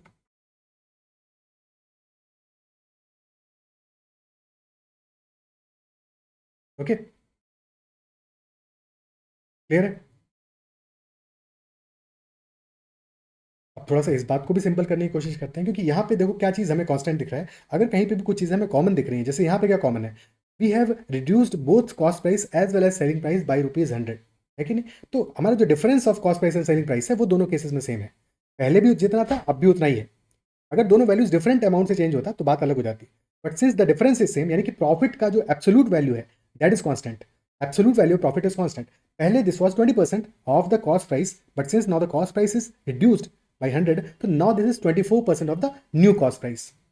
Isn't it so? नए कॉस्ट प्राइस का ये 24% है, इजंट इट सो? तो या तो सीधे सीधे समझ लो, क्योंकि प्रॉफिट का वैल्यू सेम है, 20% of, second, 20% of C, this is equal to 24% of C minus 100, और फिर यहाँ से C निकाल पा सकते हो सीधे सीधे, ठीक है, कि ये कैंसिल आउट होगा, this will be 5, this will B 6, तो 5C is equal to 6C minus 600, खत्म हो गया सवाल हमारा। C will be equal to 600 rupees, okay. या फिर ऐसे देखो कि अगर प्रॉफिट हमारा 20 से 24 हो गया है, प्रॉफिट परसेंटेज हमारा 20 से 24 हो गया है, ठीक है, तो डेफिनेटली जो हमारा कॉस्ट प्राइस है, क्योंकि एब्सोल्यूट वैल्यू तो प्रॉफिट की सेम ही है, तो प्रॉफिट परसेंटेज हमारा 20 से 24 हुआ है, क्योंकि एब्सोल्यूट वैल्यू सेम है, तो कॉस्ट प्राइस हमारा इसके ऑपोजिट रेशियो में चेंज हुआ होगा, तभी तो प्रॉफिट सेम रहेगा। यानी कि कॉस्ट प्राइस का रेशियो क्या होगा, 24:20, यानी कि 6:5 होगा। अगर कॉस्ट प्राइस हमारा इनिशियली 6 था, तो नाउ दिस इज 5, और पहले C था, अब C माइनस 100 है, डिफरेंस कितने का है, 100 का है, तो 100 इज इक्वल टू 1 यूनिट, तो C will be equal to 600। Okay, वैसे तो ऐसे ही करोगे, बट ये बात भी समझ में आनी चाहिए, रेशियो वाला फंडा। ओके, क्या ये अप्रिशिएट कर पा रहे, समझ पा रहे हो? आगे बढ़ते हैं, नेक्स्ट क्वेश्चन पे चलते हैं। Question number 26. Two pipes A and B can fill a tank is 15 minutes and 20 minutes respectively. Both pipes are open together, but after 4 minutes pipe A को हमने turn off कर दिया. So what is the total time required to fill the tank? A and B. A can fill the tank in 15 minutes. B can fill the tank in 20 minutes. So 15 और 20 का LCM आ गया 30. Efficiency of A is 2. That of B is, एक second, ये कैसे आ गया, 60 करते हैं इसको। Efficiency of A will B 4 litres पर मिनट एक तरह से, और बी का हो गया 3 लीटर्स पर मिनट, 4 और 3 एफिशिएंसी आ गया ए और बी का। फिर क्वेश्चन कह रहा है both pipes are open together but after 4 minutes pipe A को हमने टर्न ऑफ कर दिया, तो कितना टोटल टाइम लगेगा फिलअप करने में। बात कर रहा है क्वेश्चन टोटल टाइम की, not time taken after turning of pipe A, total time. तो 4 मिनट्स तो पहले ही लग चुका है, तो जो वैल्यू हमारा आने वाला है टोटल में, उसमें 4 मिनट्स बाद में ऐड करेंगे, ठीक है। जो वैल्यू हमारा अब आएगा after turning off the pipe A, वहाँ पे 4 हमें ऐड करना पड़ेगा। तो कितना टाइम इज, कितना वर्क इज रिमेनिंग, 60 टोटल था, बट 4 मिनट्स तक both A and B were open, तो ए और बी का मिला के एफिशिएंसी आ जाएगा 7, तो 60 minus 7 into 4, this is remaining work.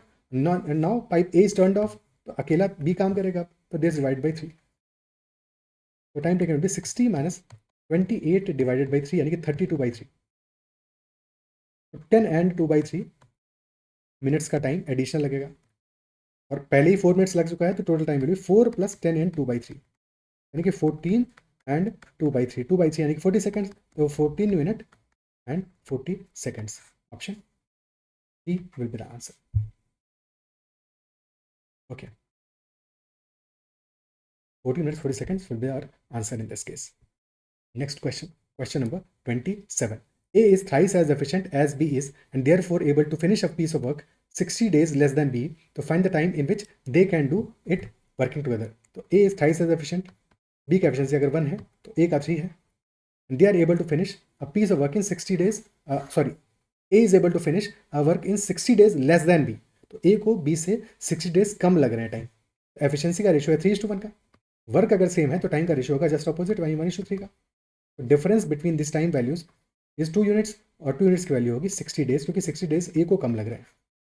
तो ए को 2 यूनिट्स वर्क टाइम कम लग रहा है यानी कि 2 यूनिट्स इक्वल 60 डेज. तो ए को टाइम लगेगा कितना 30 डेज. किसी भी एक का टाइम निकाल लेते हो क्योंकि वहाँ से वर्क आ जाएगा. Time is 30 days, efficiency is 3, तो work will be equal to 30 × 3. Total work आ गया 90 और एफिशिएंसी है ए की 3 बी की है 1. टोटल एफिशिएंसी आ जाएगी 4. तो 90/4 30 × 3 था. क्या बैकी बैकी हरकतें हो रही हैं. 30 × 3/4 यानी कि 90/4. तो time taken will B 22.5 days. Option A. Okay 22.5 days का टाइम लगेगा दोनों को साथ में काम करने में. Okay next question. Question number 28.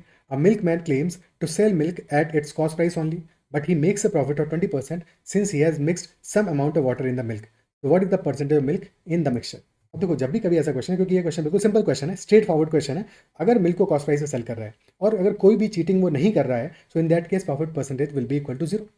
अगर मिल्क को मिल्क की तरह ही प्योर मिल्क बेचे, प्योर मिल्क से सेल करे एट द कॉस्ट प्राइस, तो profit percentage will be 0. Isn't it so? ठीक है. तो क्यों प्रॉफिट हो रहा है उसको? He is getting profit only because of addition of water. ठीक है. सो ऐसे समझो कि if he was selling 100 ml milk, pure milk, ठीक है, अब सीपी भी 100 है, एसपी भी 100 है, प्रॉफिट कहाँ होगा? कुछ भी प्रॉफिट नहीं होगा.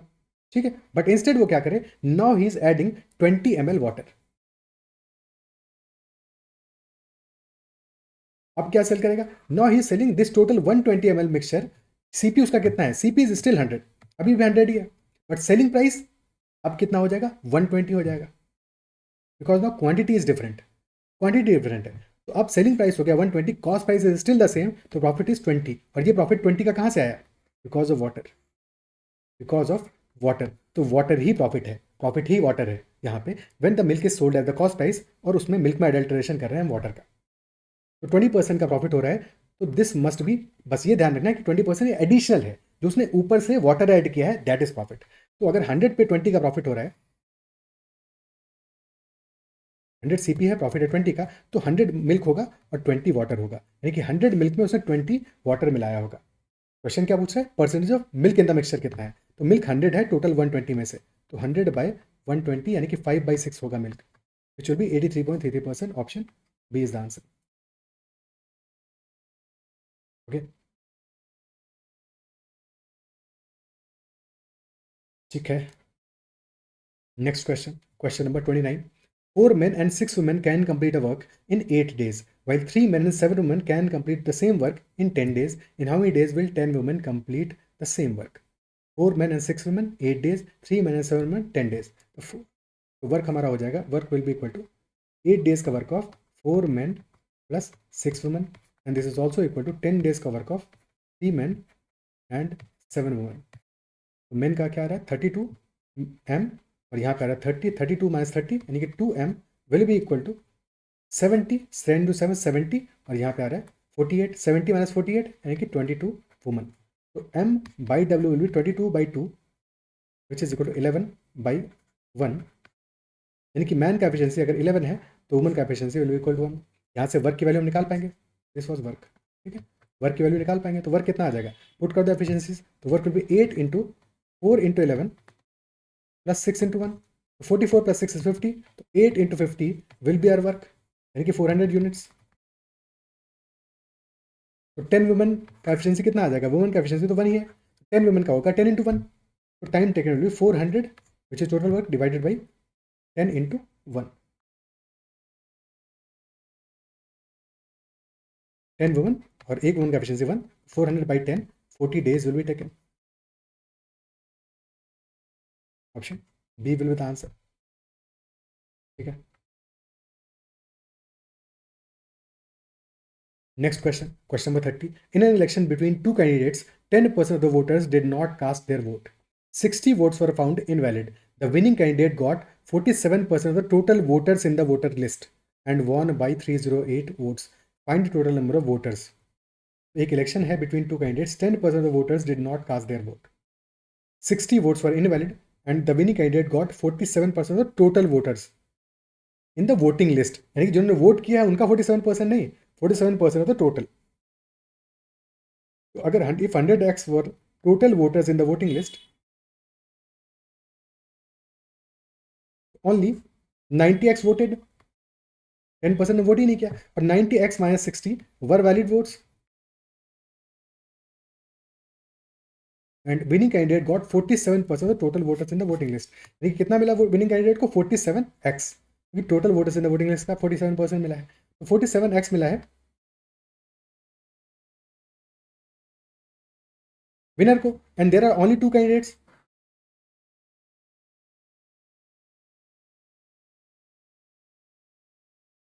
तो लूजर को कितना मिला होगा भाई? वैलिड वोट्स तो इतने ही है, 90x माइनस 60. विनर को मिले हैं 47x, तो लूजर को मिले होंगे डिफरेंस इन दोनों का 90x माइनस 60 माइनस 47, यानी कि 43x minus 60 loser must have got, and difference is 308, तो बस डिफरेंस निकाल लो इन दोनों का, 47x माइनस 43x माइनस 60, तो this will B 4x plus 60 which is equal to 308. So 4x is equal to 248, x is equal to 62, और question पूछा total number of voters. ठीक है, टोटल नंबर ऑफ वोटर्स पूछ रहा है, तो answer होगा हमारा total number of voters in the voting list, यानी कि 6200. अगर पूछता total number of voters voted, तो फिर आंसर होता हमारा 6200 माइनस 620, यानी 5880. ओके, ठीक है, दिस इज टोटल वोटर्स, और वोटर्स वो कास्टेड देयर वोट, तो कास्टेड वोट्स हो जाएंगे हमारे. या पूछता टोटल नंबर ऑफ वोट्स, तो भी हम देखते हैं वोट्स कितने आते हैं. वोट्स हमारा आता है जो एक्चुअल कास्टिंग होता है 90x, this will B 6200 minus 620, यानी कि 5880. ओके, कभी भी इलेक्शन का कोई क्वेश्चन है तो वहाँ पे ये चीज़ें जरूर आइडेंटिफाई करो कि क्वेश्चन में कई बार परसेंटेज दिया होगा total voters in the voting list का, कई बार परसेंटेज दिया होगा वैलिड वोट्स का, और मे बी वोट्स कास्टेड का, तो डिपेंड करता है, और उसी पे हमारे क्वेश्चन का आंसर डिपेंड करेगा. क्वेश्चन फंसाएगा, फंसना नहीं है, फंसना नहीं है, बस ये ध्यान रखना है. ओके, आगे बढ़ते हैं. Next question. Fresh grapes contain 80% water while dry grapes contain 10% water. If the weight of dry grapes is 250 kilograms, so what was the total weight when they were fresh? तो जब हम फ्रेश ग्रेप्स और dry grapes की बात करेंगे तो difference कहाँ पे आएगा? डिफरेंस ये आएगा, देखो फ्रेश ग्रेप्स में वाटर भी है और पल्प भी है, ड्राई ग्रेप्स में भी वाटर भी है और पल्प भी है, but water content has decreased, but pulp content has not decreased, that has remain constant. वो तो सेम ही है. तो जो चीज़ सेम है, जो चीज़ कॉन्स्टेंट है, हमेशा हम उसी पे बात कर पाएंगे अपनी. वाटर पे हम कैलकुलेशन नहीं कर सकते, because water content has changed over the period of time from them being fresh grapes to now they are dry grapes. ठीक है, but pulp content has not changed, pulp change नहीं हुआ है, तो वाटर परसेंटेज गिवन होगा, pulp percentage निकालोगे. तो in fresh grapes water is 80%, pulp will be 20%, 20% pulp होगा. In dry grapes water is 10%, तो बचा हुआ 90% पल्प होगा.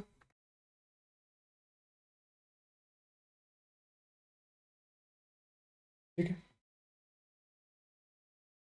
और क्वेश्चन कह रहा है wait of the dry grapes is 250 kg, so what was the total weight when they were fresh. तो फ्रेश वेट मान लेते हैं W, तो 20% of W which will be total, तो 20% पल्प है, तो पल्प तो सेम ही रहेगा ना, 20% बचा है पल्प, तो 20% ऑफ W यानी कि टोटल फ्रेश ग्रेप्स का will be equal to 90% of dry grapes, यानी 90% ऑफ 250. तो W will be equal to, 20 से बचा 2, यहाँ बचा 9, तो W is equal to 9 into 250 by 2, 9 into 125, यानी कि 1250 माइनस 125, 1125 kg,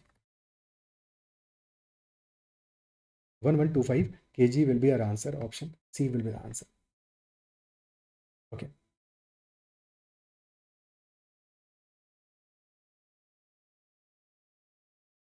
ठीक है,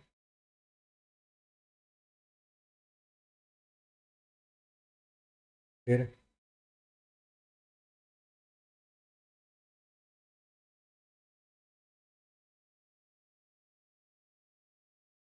एंड अगेन अगर इसको भी तुम ऐसे ही देखो A into B is equal to 6, A into B is equal to C, product constancy rule के हिसाब से देखो, तो अल्टीमेटली हम क्या कर रहे हैं, we are 20% of W, this is equal to 90% of 250, ठीक है। तो 20% इंटू डब्ल्यू कर रहे हैं यहाँ पे, 90% 250 कर रहे हैं।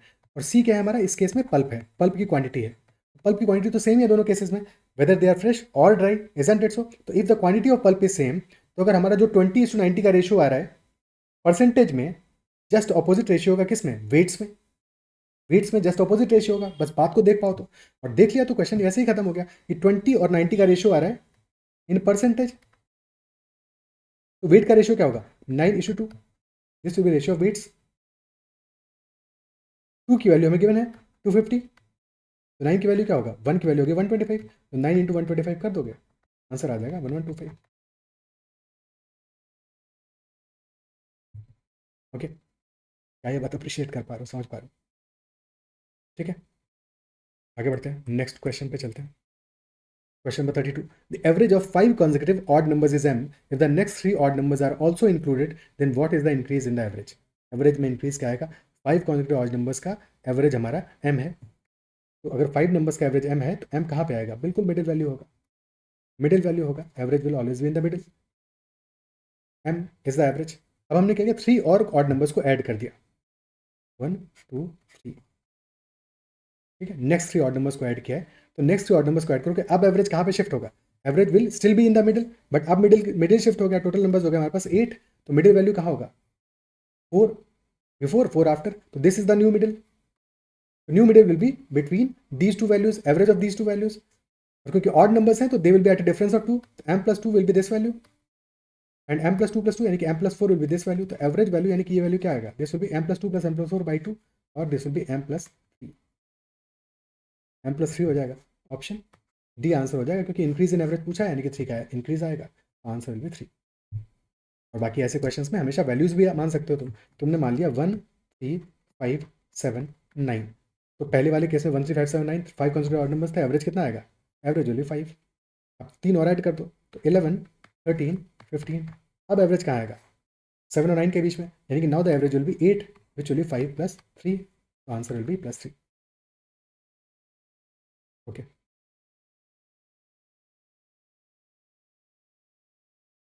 और वैसे भी जब भी कॉन्सेक्यूटिव नंबर्स को ऐड कर रहे हो, अगर बाद में हम 3 ऑड नंबर्स को ऐड कर रहे हैं, तो जितना हम नंबर्स ऐड करते जाएंगे बाद में, उसका हाफ एवरेज मूव करेगा, क्योंकि एवरेज हमेशा कहाँ रहेगा, मिडिल में रहेगा, तो एवरेज उसका हाफ मूव करेगा। तो अगर 3 नंबर्स को हमने ऐड किया, 3 ऑड नंबर्स को ऐड किया, तो एवरेज जस्ट 1.5 ऐड होगा, क्योंकि ऑड नंबर्स के बीच का गैप 2 का है, दैट इज वाई 1.5 इंटू 2 यानी कि चेंज आएगा 3 का, क्योंकि एवरेज को हमेशा बीच में ही रहना है, मिडिल में ही रहना है। तो for A P, if we are adding let us say 5 numbers, so if you are adding 5 numbers, the average will only shift by 2.5 numbers, and if the gap common difference of that AP, let me write that, so if there are let us say n numbers, ठीक है, n numbers were there, and for n numbers average हमारा आ रहा है capital A, so capital A will be somewhere in the middle of those n numbers, ठीक है, these n numbers are in AP, AP में, ठीक है, A is their average। Now in those n numbers we are adding 5 more numbers consecutively, of course, next 5 numbers, ठीक है, next 5 numbers in the AP we are adding, तो अब average क्या आएगा, average will only be shifting by 2.5, अगर common difference हमारे लेटर से AP का common difference was equal to D, तो new average will be original average plus average कितना शिफ्ट करेगा, 5 नंबर्स आर एडेड, तो average will shift by plus 2.5 times D, this will be our new average. Okay, तो हमारे case में क्या था, since we added 3 numbers, 3 odd numbers थे, initially average was m, new average will be m plus 3 odd numbers were added, तो 1.5 times D which was common difference, so 1.5 into 2, m plus 3 will be the answer. Okay, next question. A and B run a 5 km race on a race ground of round course of 400 meters. If their speeds are in the ratio 5:4, the number of times the winner passes the other कितना होगा। 5 kilometre की race है और round course है and the length is 400 meters of the track, number of rounds कितने होंगे in the race, 5 kilometre which is 5000 meters divide by 400 meters per round, total rounds will be 5000 by 400, 550 by 4, 12.5 rounds.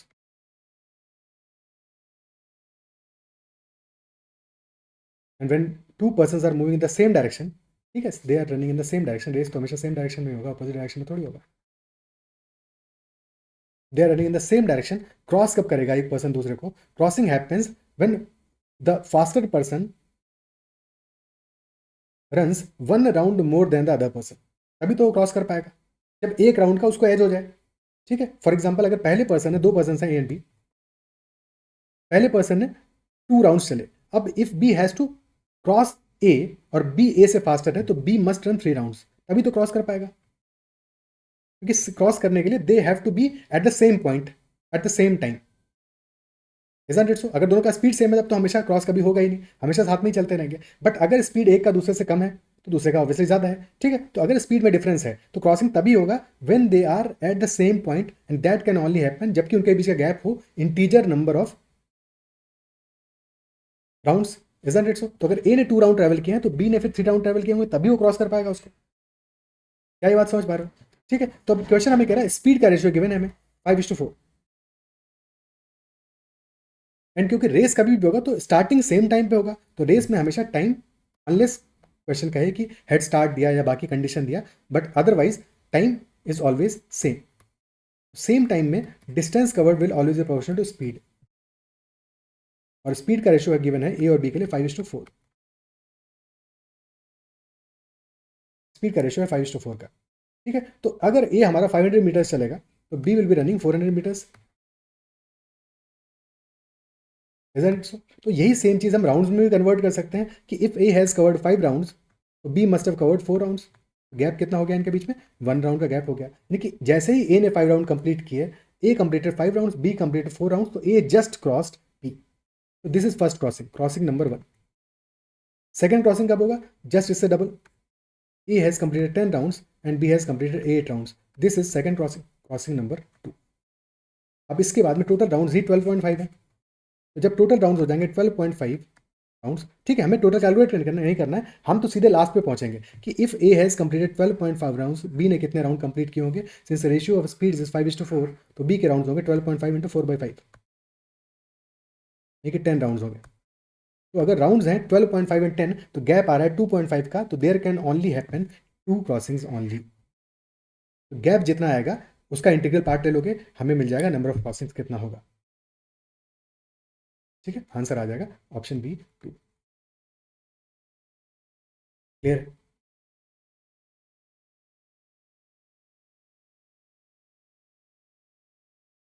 ठीक है, next question करते हैं।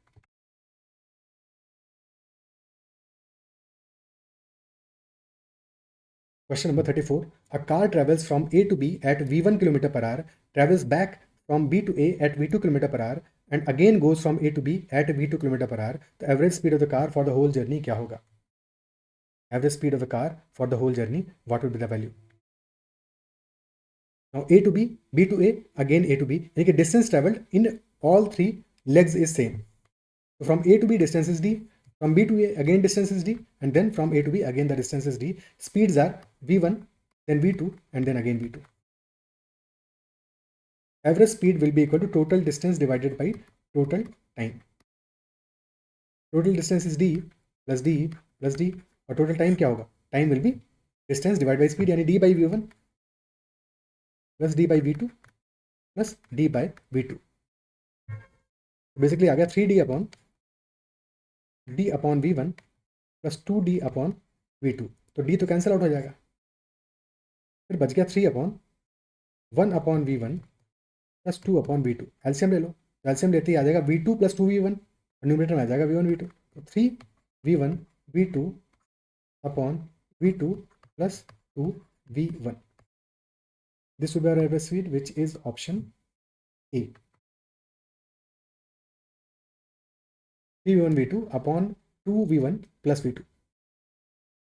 और in general अगर हमारे पास 2 speeds given होगा तो एवरेज स्पीड क्या होगा? That is harmonic mean of those 2 speeds, यानी कि अगर स्पीड्स हमारी हैं S1 S2, तो this will be 2S1 S2 upon S1 plus S2। अगर 3 स्पीड्स होगा तो average speed will be as long as हमारा डिस्टेंस ट्रेवल्ड सेम है तीनों केसेस में। ठीक है, डिस्टेंस ट्रेवल्ड सेम होगा तभी ये चीज़ काम करेगा, अदरवाइज सेपरेटली हमें प्रॉपर्ली सॉल्व करना पड़ेगा जैसे इस केस में किया। तो एवरेज स्पीड क्या होगा, दैट मीन अगर S1 S2 S3 है तो 3 S1 S2 S3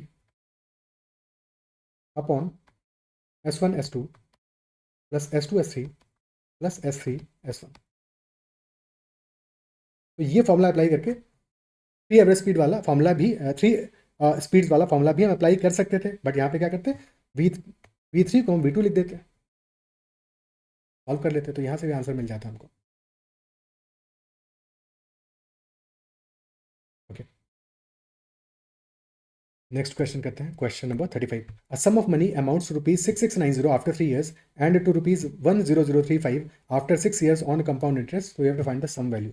सम का वैल्यू क्या होगा, तो पहले 3 years के बाद का वैल्यू गिवन है, फिर 6 years के बाद का वैल्यू गिवन है, तो हमें आइडेंटिफाई करना है कि सम का वैल्यू क्या होगा। तो कंपाउंड इंटरेस्ट में हमेशा क्या होता है, basically formula is amount is equal to principal into 1 + R/100 to the power n। तो अगर हम चेक करें कि 3 years के बाद की वैल्यू क्या होगा, तो amount after 3 years will be equal to principal into P into 1 + R/100 whole cube, and amount after 6 years that will be P into 1 + R/100 to the power 6। अगर हम A6 में से A3 को डिवाइड करें तो क्या होगा, amount after 6 years divide by amount after 3 years, तो this will be equal to, principal तो कैंसिल आउट हो जाएगा, this will be 1 + R/100 whole cube only, and similarly A3 divide by P भी यही सेम वैल्यू होगा, this is also equal to A3 by P। Logic is, क्योंकि हमारा हर बार जो अमाउंट है वो सेम फैक्टर से मल्टीप्लाई कर, this is basically the factor, multiplying factor जो हम हर बार मल्टीप्लाई कर रहे हैं, और हर ईयर के बाद में हमारा जो अमाउंट है वो इसी फैक्टर से मल्टीप्लाई होकर बढ़ रहा है, इंक्रीज हो रहा है, isn't it so? तो अगर 3 years के बाद का वैल्यू हमें गिवन है दैट इज 6690, और फिर 6 years के बाद वैल्यू हमें गिवन है दैट इज 10035, तो क्लियरली अगर हमारा अमाउंट इनिशियली पी होगा, तो पी से 3 years के बाद में इफ दिस इज के P, now after 3 more years this will B के पी इंटू के, यानी कि K² P। So ratio of amount after 6 years divided by amount after 3 years, that will be same as amount after 3 years divided by principal। तो बस ratio निकाल के हमें अपना सॉल्यूशन मिल जाएगा, ठीक है। तो 10035 divided by 6690, this is equal to 6690 divide by principal, और क्योंकि चीक के वैल्यू हमें 3/2 लग रहा है, क्योंकि 90 है 35 है, दिस इज बेसिकली हाँ बिल्कुल 3/2 है, ठीक है। 66 है, ऊपर 100 है आ रहा है, जैसे 6690 और ऊपर आएगा 9900 प्लस 135, तो बिल्कुल 3/2 आ रहा है, 3/2 हो गया, और 3 से कैंसिल करेंगे तो यहाँ पे बचेगा हमारा 2230, तो principal will be equal to 4460 rupees.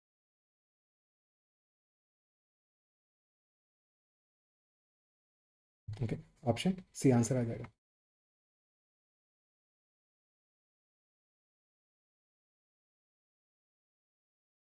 ठीक है,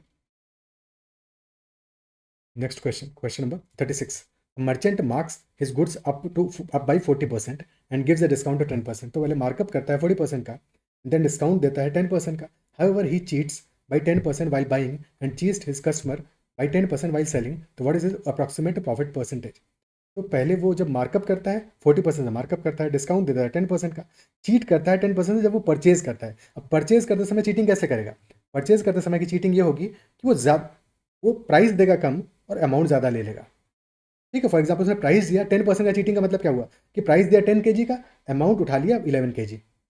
जैसे तुम बचपन में कभी हो सकता है ऐसा किया हो, ठीक है, कि शॉप पे गए, तुमने कुछ टॉफ़ी का प्राइस दिया, एक टॉफ़ी ज़्यादा ले ली, शॉपकीपर ने कह दिया कि ठीक है तुम टॉफ़ी निकालो, तुमने टॉफ़ी निकाली, एक टॉफ़ी ज़्यादा निकाली, that is kind of cheating, जो कि ये मर्चेंट कर रहा है बड़ा होने के बाद भी, ठीक है, कि ये 10% चीट कर रहा है बाइंग के समय भी। पैसा दिया इसने, अमाउंट ज़्यादा निकाल लिया, और जब कस्टमर को देगा तब कैसा चीटिंग करेगा वो, तब कम क्वांटिटी देगा और ज़्यादा के पैसे देगा, ठीक है। तो दोनों का डिफरेंस समझ में आना चाहिए कि जब वो चीटिंग कर रहा है परचेज करते समय, तब वो ज़्यादा क्वांटिटी ले रहा है, पैसा कम का दे रहा है। जब वो चीटिंग कर रहा है सेलिंग के टाइम पे, तो he is giving lesser quantity but amount ज़्यादा ले रहा है, ठीक है। तो इन सारी की सारी बातों को रेशियो में लिखते हैं। तो merchant marks is goods up by 40%, 40% यानी कि 2/5 से मार्कअप कर रहा है, तो if 5 is the cost price, हम देखेंगे इफेक्ट हर एक केस में कॉस्ट प्राइस और सेलिंग प्राइस का रेशियो पे क्या फर्क पड़ेगा। तो मार्कअप कर रहा है 40% से, यानी कि 5 का अमाउंट 5 से 7 कर दिया, ठीक है, 5 to 7, CP to SP आ जाएगा बिकॉज ऑफ मार्कअप 5 to 7। और डिस्काउंट ऑफ 10%, 10% यानी 1/10 का डिस्काउंट देगा, 10 पे 1 का डिस्काउंट देगा, तो अगर 10 उसका वैल्यू आ रहा है, 10:9 will be effective value. Discount की वजह से तो लॉस होगा, ठीक है। जब प्रॉफिट होगा, जिस इफेक्ट की वजह से प्रॉफिट होगा, तो the right hand side value will B higher, क्योंकि SP CP से ज़्यादा होगा तो प्रॉफिट की तरफ टेंड करेगा। जब लॉस की तरफ टेंड करेगा, डिस्काउंट के केस में क्या होगा, डिस्काउंट दे रहा है तो वो अमाउंट कम कर रहा है, कम कर रहा है तो यानी कि लॉस की तरफ जा रहा है, that is why 10:9 amount on the right hand side is lower. Then again cheat कर रहा है, 10% चीटिंग करेगा, अपने फायदे के लिए करेगा। 10% का चीटिंग कर रहा है यानी कि 10 का पैसा दे रहा है, 11 ले रहा है। 10% यानी कि 1/10, तो 10 पे 1 का प्रॉफिट ले रहा है वो, 10:11। अब जब कस्टमर को देते समय चीट करेगा तो वो कस्टमर को कम दे रहा है, तो 1/10 है, बट इस बार क्या है, वो कस्टमर को सिर्फ पैसा तो 10 का ले रहा है बट उसको अमाउंट 9 दे रहा है, तो 9:10 रेशियो आएगा यहाँ पर। ठीक है, क्योंकि उसका कॉस्ट कितना हुआ, उसने जितना अमाउंट दिया, जिसने जितना क्वांटिटी दिया वही तो उसका कॉस्ट है। तो अगर उसको कस्टमर को देना था 1000 किलोग्राम्स तो उसने दिया ओनली 900 ग्राम्स, उसका एक्चुअल कॉस्ट आया 900 ग्राम्स का, उसने पैसा लिया है 1000 किलोग्राम का, 1000 ग्राम का। That is why 9:10। ठीक है, अब सिंप्लीफाई कर लेते हैं। 10 से 10 कैंसिल, 9 से 9 कैंसिल, 5 × 10 आ गया 50 और 11 × 7 आ गया 77। परसेंटेज निकालना है, मल्टीप्लाई कर दो 2 से, क्योंकि 100 से चीज़ें आसान हो जाएंगी। 2 से मल्टीप्लाई करते 100, दिस विल बी 154। 100 का सामान 154 में सेल कर रहा है, प्रॉफिट हो रहा है 54 का, आंसर आ जाएगा 54%, ऑप्शन। ठीक है, ऑप्शन बी इस केस में आंसर आ जाएगा। क्लियर?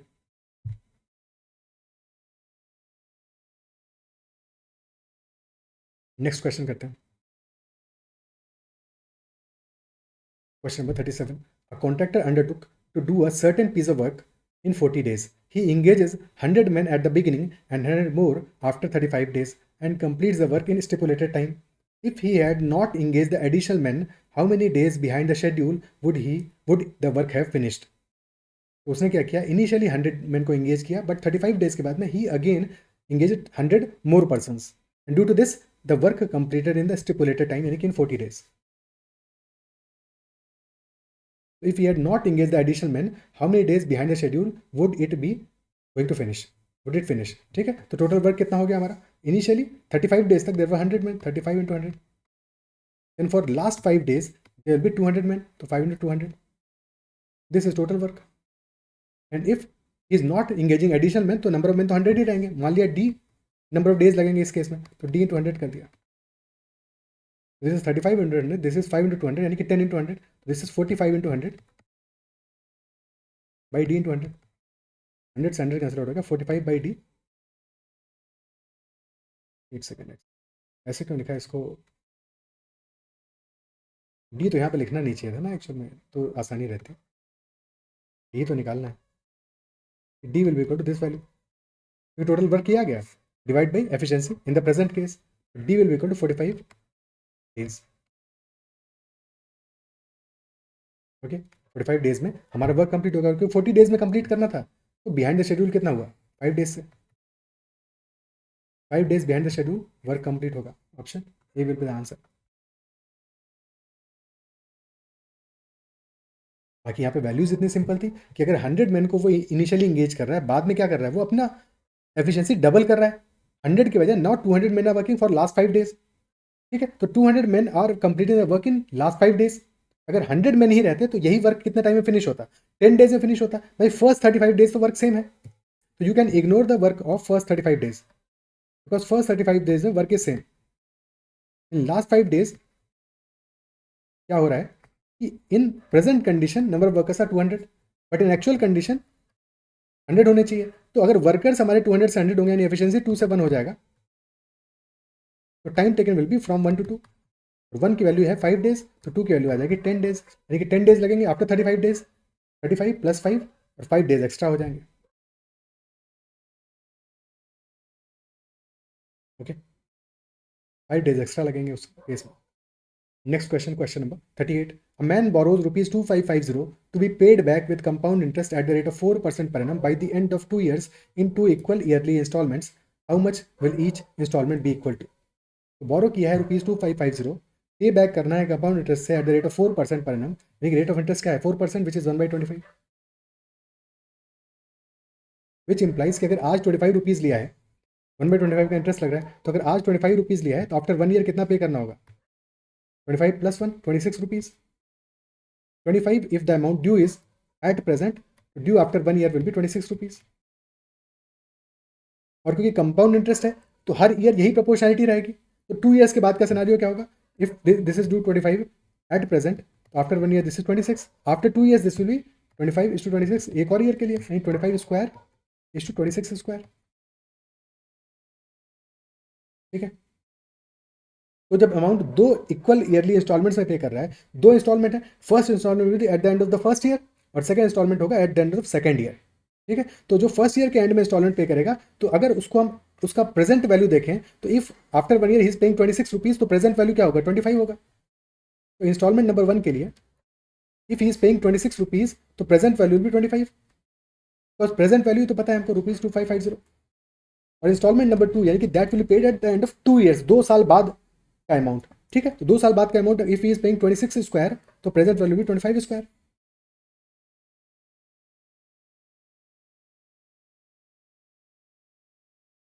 ठीक है, जो at the end of year 1 the amount that he paid, उसका present value will be 25 if he is paying 26 rupees, क्योंकि 25 विल बिकम 26 आफ्टर 1 ईयर, और 25 square will become 26 square after 2 years. अगर 3 years के बाद पूछता 25 क्यूब हमारा बन जाता 26 cube at the end of 3 years. But question ये भी कह रहा है कि these instalments are equal at the present. ये इक्वल तो नहीं है, ये वैल्यू 26 है, दिस इज 26 स्क्वायर, तो हमें किसको इक्वल करना है, हमें इंस्टॉलमेंट्स को इक्वल करना है। तो 26 को 26 स्क्वायर के इक्वल कैसे करोगे, अगर 26 को हम 26 से मल्टीप्लाई कर दें तो इक्वल हो जाएगा, multiply this by 26, but since ये रेशियो है तो लेफ्ट हैंड साइड पे भी 26 से मल्टीप्लाई होगा।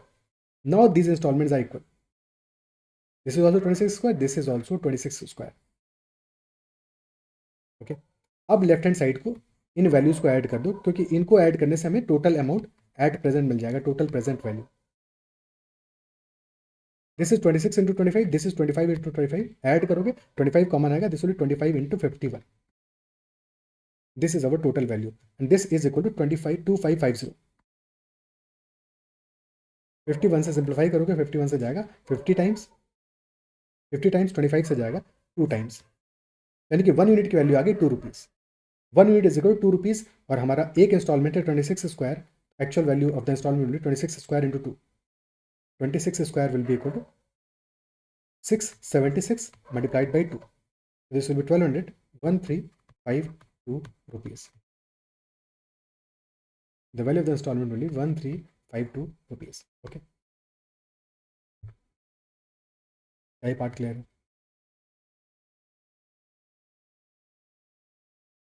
तो हमने एक क्वेश्चन देख लिया बेसिकली इंस्टॉलमेंट्स पे भी with this. Okay, next question करते हैं।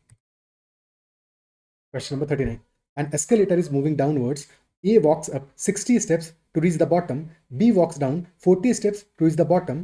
If A walks twice as fast as B, find the total number of steps in the escalator when it is stationary. जब भी escalator का कोई क्वेश्चन करोगे, escalator क्वेश्चन में क्या हो रहा है, बेसिकली जो टोटल नंबर ऑफ स्टेप्स हैं वो हमेशा escalator में कांस्टेंट रहेंगे, total number of visible steps.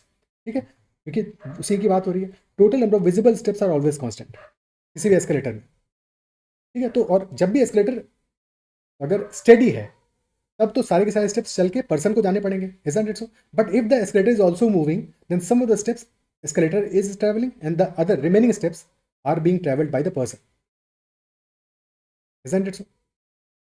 ठीक है, ये सेम एज रिवर वाला, रिवर एंड स्ट्रीम वाला केस है। ठीक है, बोट एंड स्ट्रीम वाला केस है कि बोट एंड स्ट्रीम में if your boat is on the stream, तो stream is also running, boat is also running. ठीक है, तो बोट और स्ट्रीम का जो स्पीड है they get added up ultimately, अगर तुम एक पोजीशन से दूसरी पोजीशन पे जा रहे हो। सिमिलरली यहाँ पे क्या हो रहा है, एस्केलेटर ही मूव कर रहा है, यू आर ऑल्सो मूविंग, तो some steps escalator is travelling and the other steps you are going to travel. तो A and B there are two persons, A walks down 60 steps to reach the bottom. A ने कितना walk किया, 60 walk किया है। B walks down 40 steps to reach the bottom, और A का speed कितना है, A walks twice as fast as B. A and B के केस में स्पीड का रेशियो है 2:1, और ये स्टेप्स मान लो डिस्टेंस कवर्ड बाय देम, तो डिस्टेंस कवर्ड है 60 एंड 40। ठीक है, डिस्टेंस कवर्ड है हमारी 60 स्टेप्स एंड 40 स्टेप्स, तो स्पीड है 2 and 1, डिस्टेंस है 60 एंड 40। टाइम क्या होगा, time will be equal to distance upon speed, यानी कि 60/2 टाइम आ गया 30 यूनिट्स और 40 यूनिट्स। अगेन टाइम ये सेकंड्स में नहीं है, ये यूनिट्स में है, 30 units and 40 units are the time. अब एस्केलेटर तो दोनों केसेस में मूव कर रहा है, दोनों ही बॉटम की तरफ जा रहे हैं। ठीक है, एस्केलेटर दोनों के लिए मूव कर रहा है, और कुछ स्टेप एस्केलेटर ने चले होंगे। अब एस्केलेटर के लिए टाइम इंपॉर्टेंट है, अगर हम एस्केलेटर का स्पीड मान लेते हैं ई स्टेप्स पर सेकंड या पर यूनिट टाइम, क्योंकि सेकंड तो नहीं है, पर यूनिट टाइम हमें निकालना है total number of steps, E steps पर यूनिट टाइम, तो 30 यूनिट टाइम ए ने चला है, ए ट्रैवल किया है, तो 30 यूनिट्स टाइम एस्केलेटर भी उसके साथ में चला होगा। अगर E steps escalator moving per unit time और पर सेकंड, अगर तुम सेकंड मान लेते हो कि सब कुछ सिंपल कर लो कि ए 30 सेकंड चला है, बी 40 सेकंड चला है, एस्केलेटर चला है ई स्टेप पर सेकंड, तो डिस्टेंस ट्रेवल बाय एस्केलेटर जब ए ट्रैवल किया है तब कितना होगा, that will B 30 E. 60 steps चला है ए और 30 ई स्टेप्स चला होगा एस्केलेटर। सेकंड केस में क्या होगा, जब बी ने ट्रैवल किया है 40 स्टेप्स चला है बी और एस्केलेटर कितना चला होगा, टाइम टेकन इज 40 सेकंड्स, तो 40 इंटू ई, तो टाइम टेकन इज 40, तो 40 E will be steps travelled by escalator. और total number of steps travelled तो दोनों के मिला के सेम ही होंगे क्योंकि सेम ही एस्केलेटर पे चल रहे हैं दोनों, तो ये दोनों इक्वल हो जाएगा। 60 plus 30 e will be equal to 40 plus 40 e and this is equal to total number of steps on the escalator। अब यहाँ से इक्वेट करके e की वैल्यू आ जाएगा और हेंस हमारा नंबर ऑफ स्टेप्स आ जाएगा। सॉल्व कर लो इसको, 60 plus 30 e that is equal 40 plus 40 e यानी कि 10 e will be equal to 20। 10 e 20 आ गया, हमें चाहिए 60 plus 30 e, वैल्यू निकाल लो। तो 60 plus 30 यानी 3 इंटू 10 e, तो 60 plus 60 आंसर आ जाएगा 120 स्टेप्स। चाहते हो तो e की वैल्यू निकाल देते, बट हमें अल्टीमेटली नंबर ऑफ स्टेप्स चाहिए, e की वैल्यू थोड़ी चाहिए। ठीक है, तो ई की वैल्यू अदरवाइज 2 आएगी, बट जरूरत नहीं ई की वैल्यू का करोगे क्या, हमें तो नंबर ऑफ स्टेप्स ही चाहिए इस केस में, क्योंकि स्पीड जो भी हमें गिवन है ये सब पर यूनिट टाइम है, ये सेकंड में स्पीड्स नहीं है, ठीक है ना, मीटर्स में है। तो ये सारी की सारी वैल्यूज हमें स्टेप मिलेंगे जब भी इस कैरेक्टर का क्वेश्चन कोई सॉल्व करेंगे। तो 120 steps will be our answer, option D answer हो जाएगा। ओके, क्लियर है बात।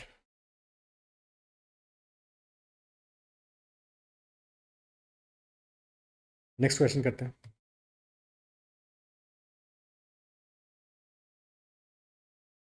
Next question, two guns are fired from the same place at an interval of 6 minutes. A person approaching the place observes that 5 minutes 52 seconds have elapsed between the hearing of the sound of the two guns. If the velocity of sound is 330 meters per second, the man was approaching that place at what speed? क्या हो रहा है यहाँ पे, दो guns fire किया गया, दो गन शॉट्स फायर हुए from the same place at an interval of 6 minutes. एक पर्सन है जो कि अप्रोच कर रहा है उस प्लेस को, अप्रोच कर रहा है, but he is observing that 5 minutes 52 seconds have elapsed between the hearing of the sound of the two guns. Actual में the difference between the time of gunfire shots was 6 minutes, but that person is hearing the shots at a gap of 5 minutes 52 seconds. अब ये कम क्यों लगा है उसको time, because he is approaching that location. तो सम first जब उसने shot सुना तब डिफरेंट डिस्टेंस ट्रैवल करना पड़ा साउंड को, सेकेंड शॉट जब उसने सुना तब डिफरेंट डिस्टेंस ट्रैवल करना पड़ा। ठीक है, थोड़ा डायग्राम से समझते हैं, फिर इसके बाद में शॉर्ट में समझेंगे, शॉर्टकट देखेंगे इसका। Let us say this is the location where gun shots are being fired. ठीक है, तो फर्स्ट शॉट के टाइम पे when he heard the first shot, let us say the person was here during the shot number 1, when he heard the first shot, shot fire करने और उसके सुनने के बीच में गैप होगा क्योंकि साउंड को डिस्टेंस ट्रैवल करना पड़ेगा, इमीडिएटली तो पहुंच नहीं जाएगा। That is why first shot जब उसने सुना, let us say he was at this position. अब सेकंड शॉट सुना है, he is moving towards the direction of the shots. Second shot के टाइम पे let us say he is at this position. Now think about it, अगर वो अपनी position से move नहीं करता, if he was still at this position only, तो sound को जो टाइम लगा है पहले बार ट्रैवल करने में distance, same time second time भी लगता। और क्योंकि दोनों शॉट्स के बीच का डिफरेंस है 6 मिनट्स, तो if that person was still eight the same location पे होता, तो still he will also here the sound of the gun shots at the difference of 6 minutes only.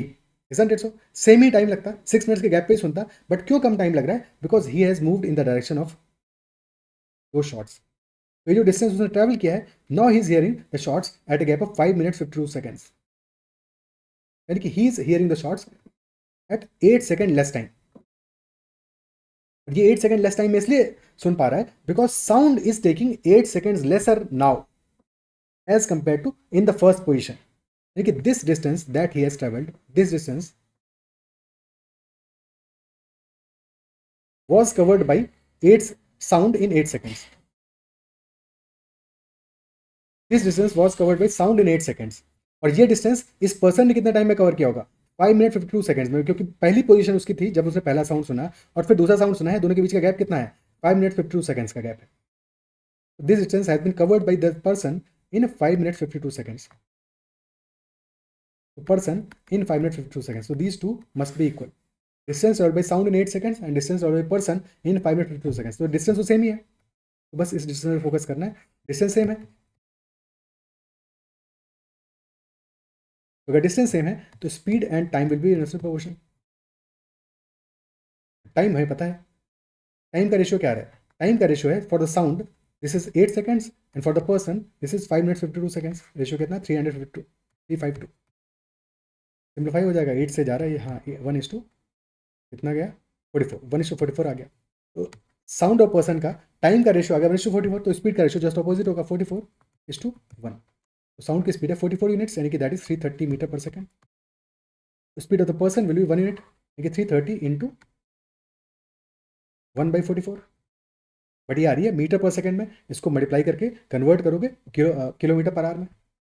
Okay, multiply करेंगे इसको इंटू 18/5। 11 से गया 4 times गया और ये बचा हमारा 30, फिर 2 बचा 9, 30 into 9/10, 270/10, 27 kilometre per hour. This will be our answer, option B, 27 kilometre per hour will be our answer. क्या ये पार्ट क्लियर है? और इसी बात को हम शॉर्ट में समराइज करें, देखो पहले हमने क्या समझा, क्योंकि अल्टीमेटली क्या हो रहा है, दो गन शॉट्स फायर हुए and between those shots fired there was a interval of 6 minutes. If the person was at same place, अगर वो सेम प्लेस पे रहता तो उसको भी शॉट्स के बीच में 6 मिनट्स का ही डिफरेंस रहता। But since he was moving towards the that place, that is why he heard the shots at a gap of 5 minutes 52 seconds. और ये जो 5 मिनट्स 52 सेकंड्स के गैप पे वो सुन रहा है, पहला शॉट सुना और दूसरा शॉट सुना, उनके बीच का जो डिफरेंस है, the distance, this distance is travelled in 5 minutes and 52 seconds. और इसी की वजह से the sound is travelling this distance, sound को ये डिस्टेंस ट्रैवल नहीं करना पड़ा क्योंकि ये डिस्टेंस पर्सन ने ट्रैवल कर लिया। ठीक है, पहले वाले केस में साउंड को एक पूरा डिस्टेंस ट्रैवल करना पड़ा, सेकंड वाले केस में साउंड को सिर्फ इतना डिस्टेंस ट्रैवल करना पड़ा because this distance was already travelled bye the person itself. That is why sound is taking 8 seconds lesser time. यानी कि 8 सेकंड्स में जो साउंड डिस्टेंस ट्रैवल कर रहा है, यही सेम डिस्टेंस पर्सन ने ट्रैवल किया है इन 5 minutes 52 second. That is the logic, that is the logic. और अगर इसी बात को फिर आगे कन्वर्ट करके हमने सॉल्व कर लिया। बट अगर शॉर्ट में समझें तो जब भी हमें कभी ऐसा क्वेश्चन गिवन है 6 minutes is the actual time, तो दिस 6 मिनट्स दो पार्ट में डिवाइड करो। One part which is 5 minutes 52 seconds, this part is travelled by the person. जो सेकंड पार्ट है हमारा, वो पार्ट है हमारा 8 सेकंड्स का, and this part is for the sound to travel this distance. तो ठीक है, तो ये दोनों डिस्टेंस इक्वल होगा, बट पर्सन ट्रैवल कर रहा है 5 मिनट 52 सेकंड्स में और साउंड ट्रैवल कर रहा है 8 सेकंड्स में। This is the logic. Okay, clear? फिर अकॉर्डिंगली तुम रेशियो निकाल लोगे, क्योंकि हमारा टाइम का रेशियो आ रहा है 52:8, देखिए 44:1। स्पीड का रेशियो आ जाएगा 1:44 for person and sound. Okay, so इतने ही क्वेश्चंस थे इस सेशन में डिस्कस करने के लिए। आई बिलीव जो भी उन्होंने क्वेश्चन डिस्कस किए सारे के सारे क्वेश्चन समझ में आओगे। And if you have understood all the concepts तो make sure to comment about your feedback, your experience in the comments. ठीक है, अपना फीडबैक जरूर देना कमेंट्स में। और साथ में इस सेशन को अगर लाइक नहीं किया अब तक और सेशन पसंद आया तो make sure hit the like button as well, और चैनल को सब्सक्राइब नहीं किया तो जरूर सब्सक्राइब कर लेना। एंड साथ में also join the Telegram channel Mathological, and can message me, you can message me on Telegram at Mathological पे तो ज्वाइन करोगे, but you can message me on Telegram at ADITYKT अगर तुम्हारा कोई भी क्वेश्चन है, क्वेरी है regarding your preparation whatsoever. That is all for this session, and bye bye, take care and keep learning. Next session, we'll be doing some more questions on some other topic.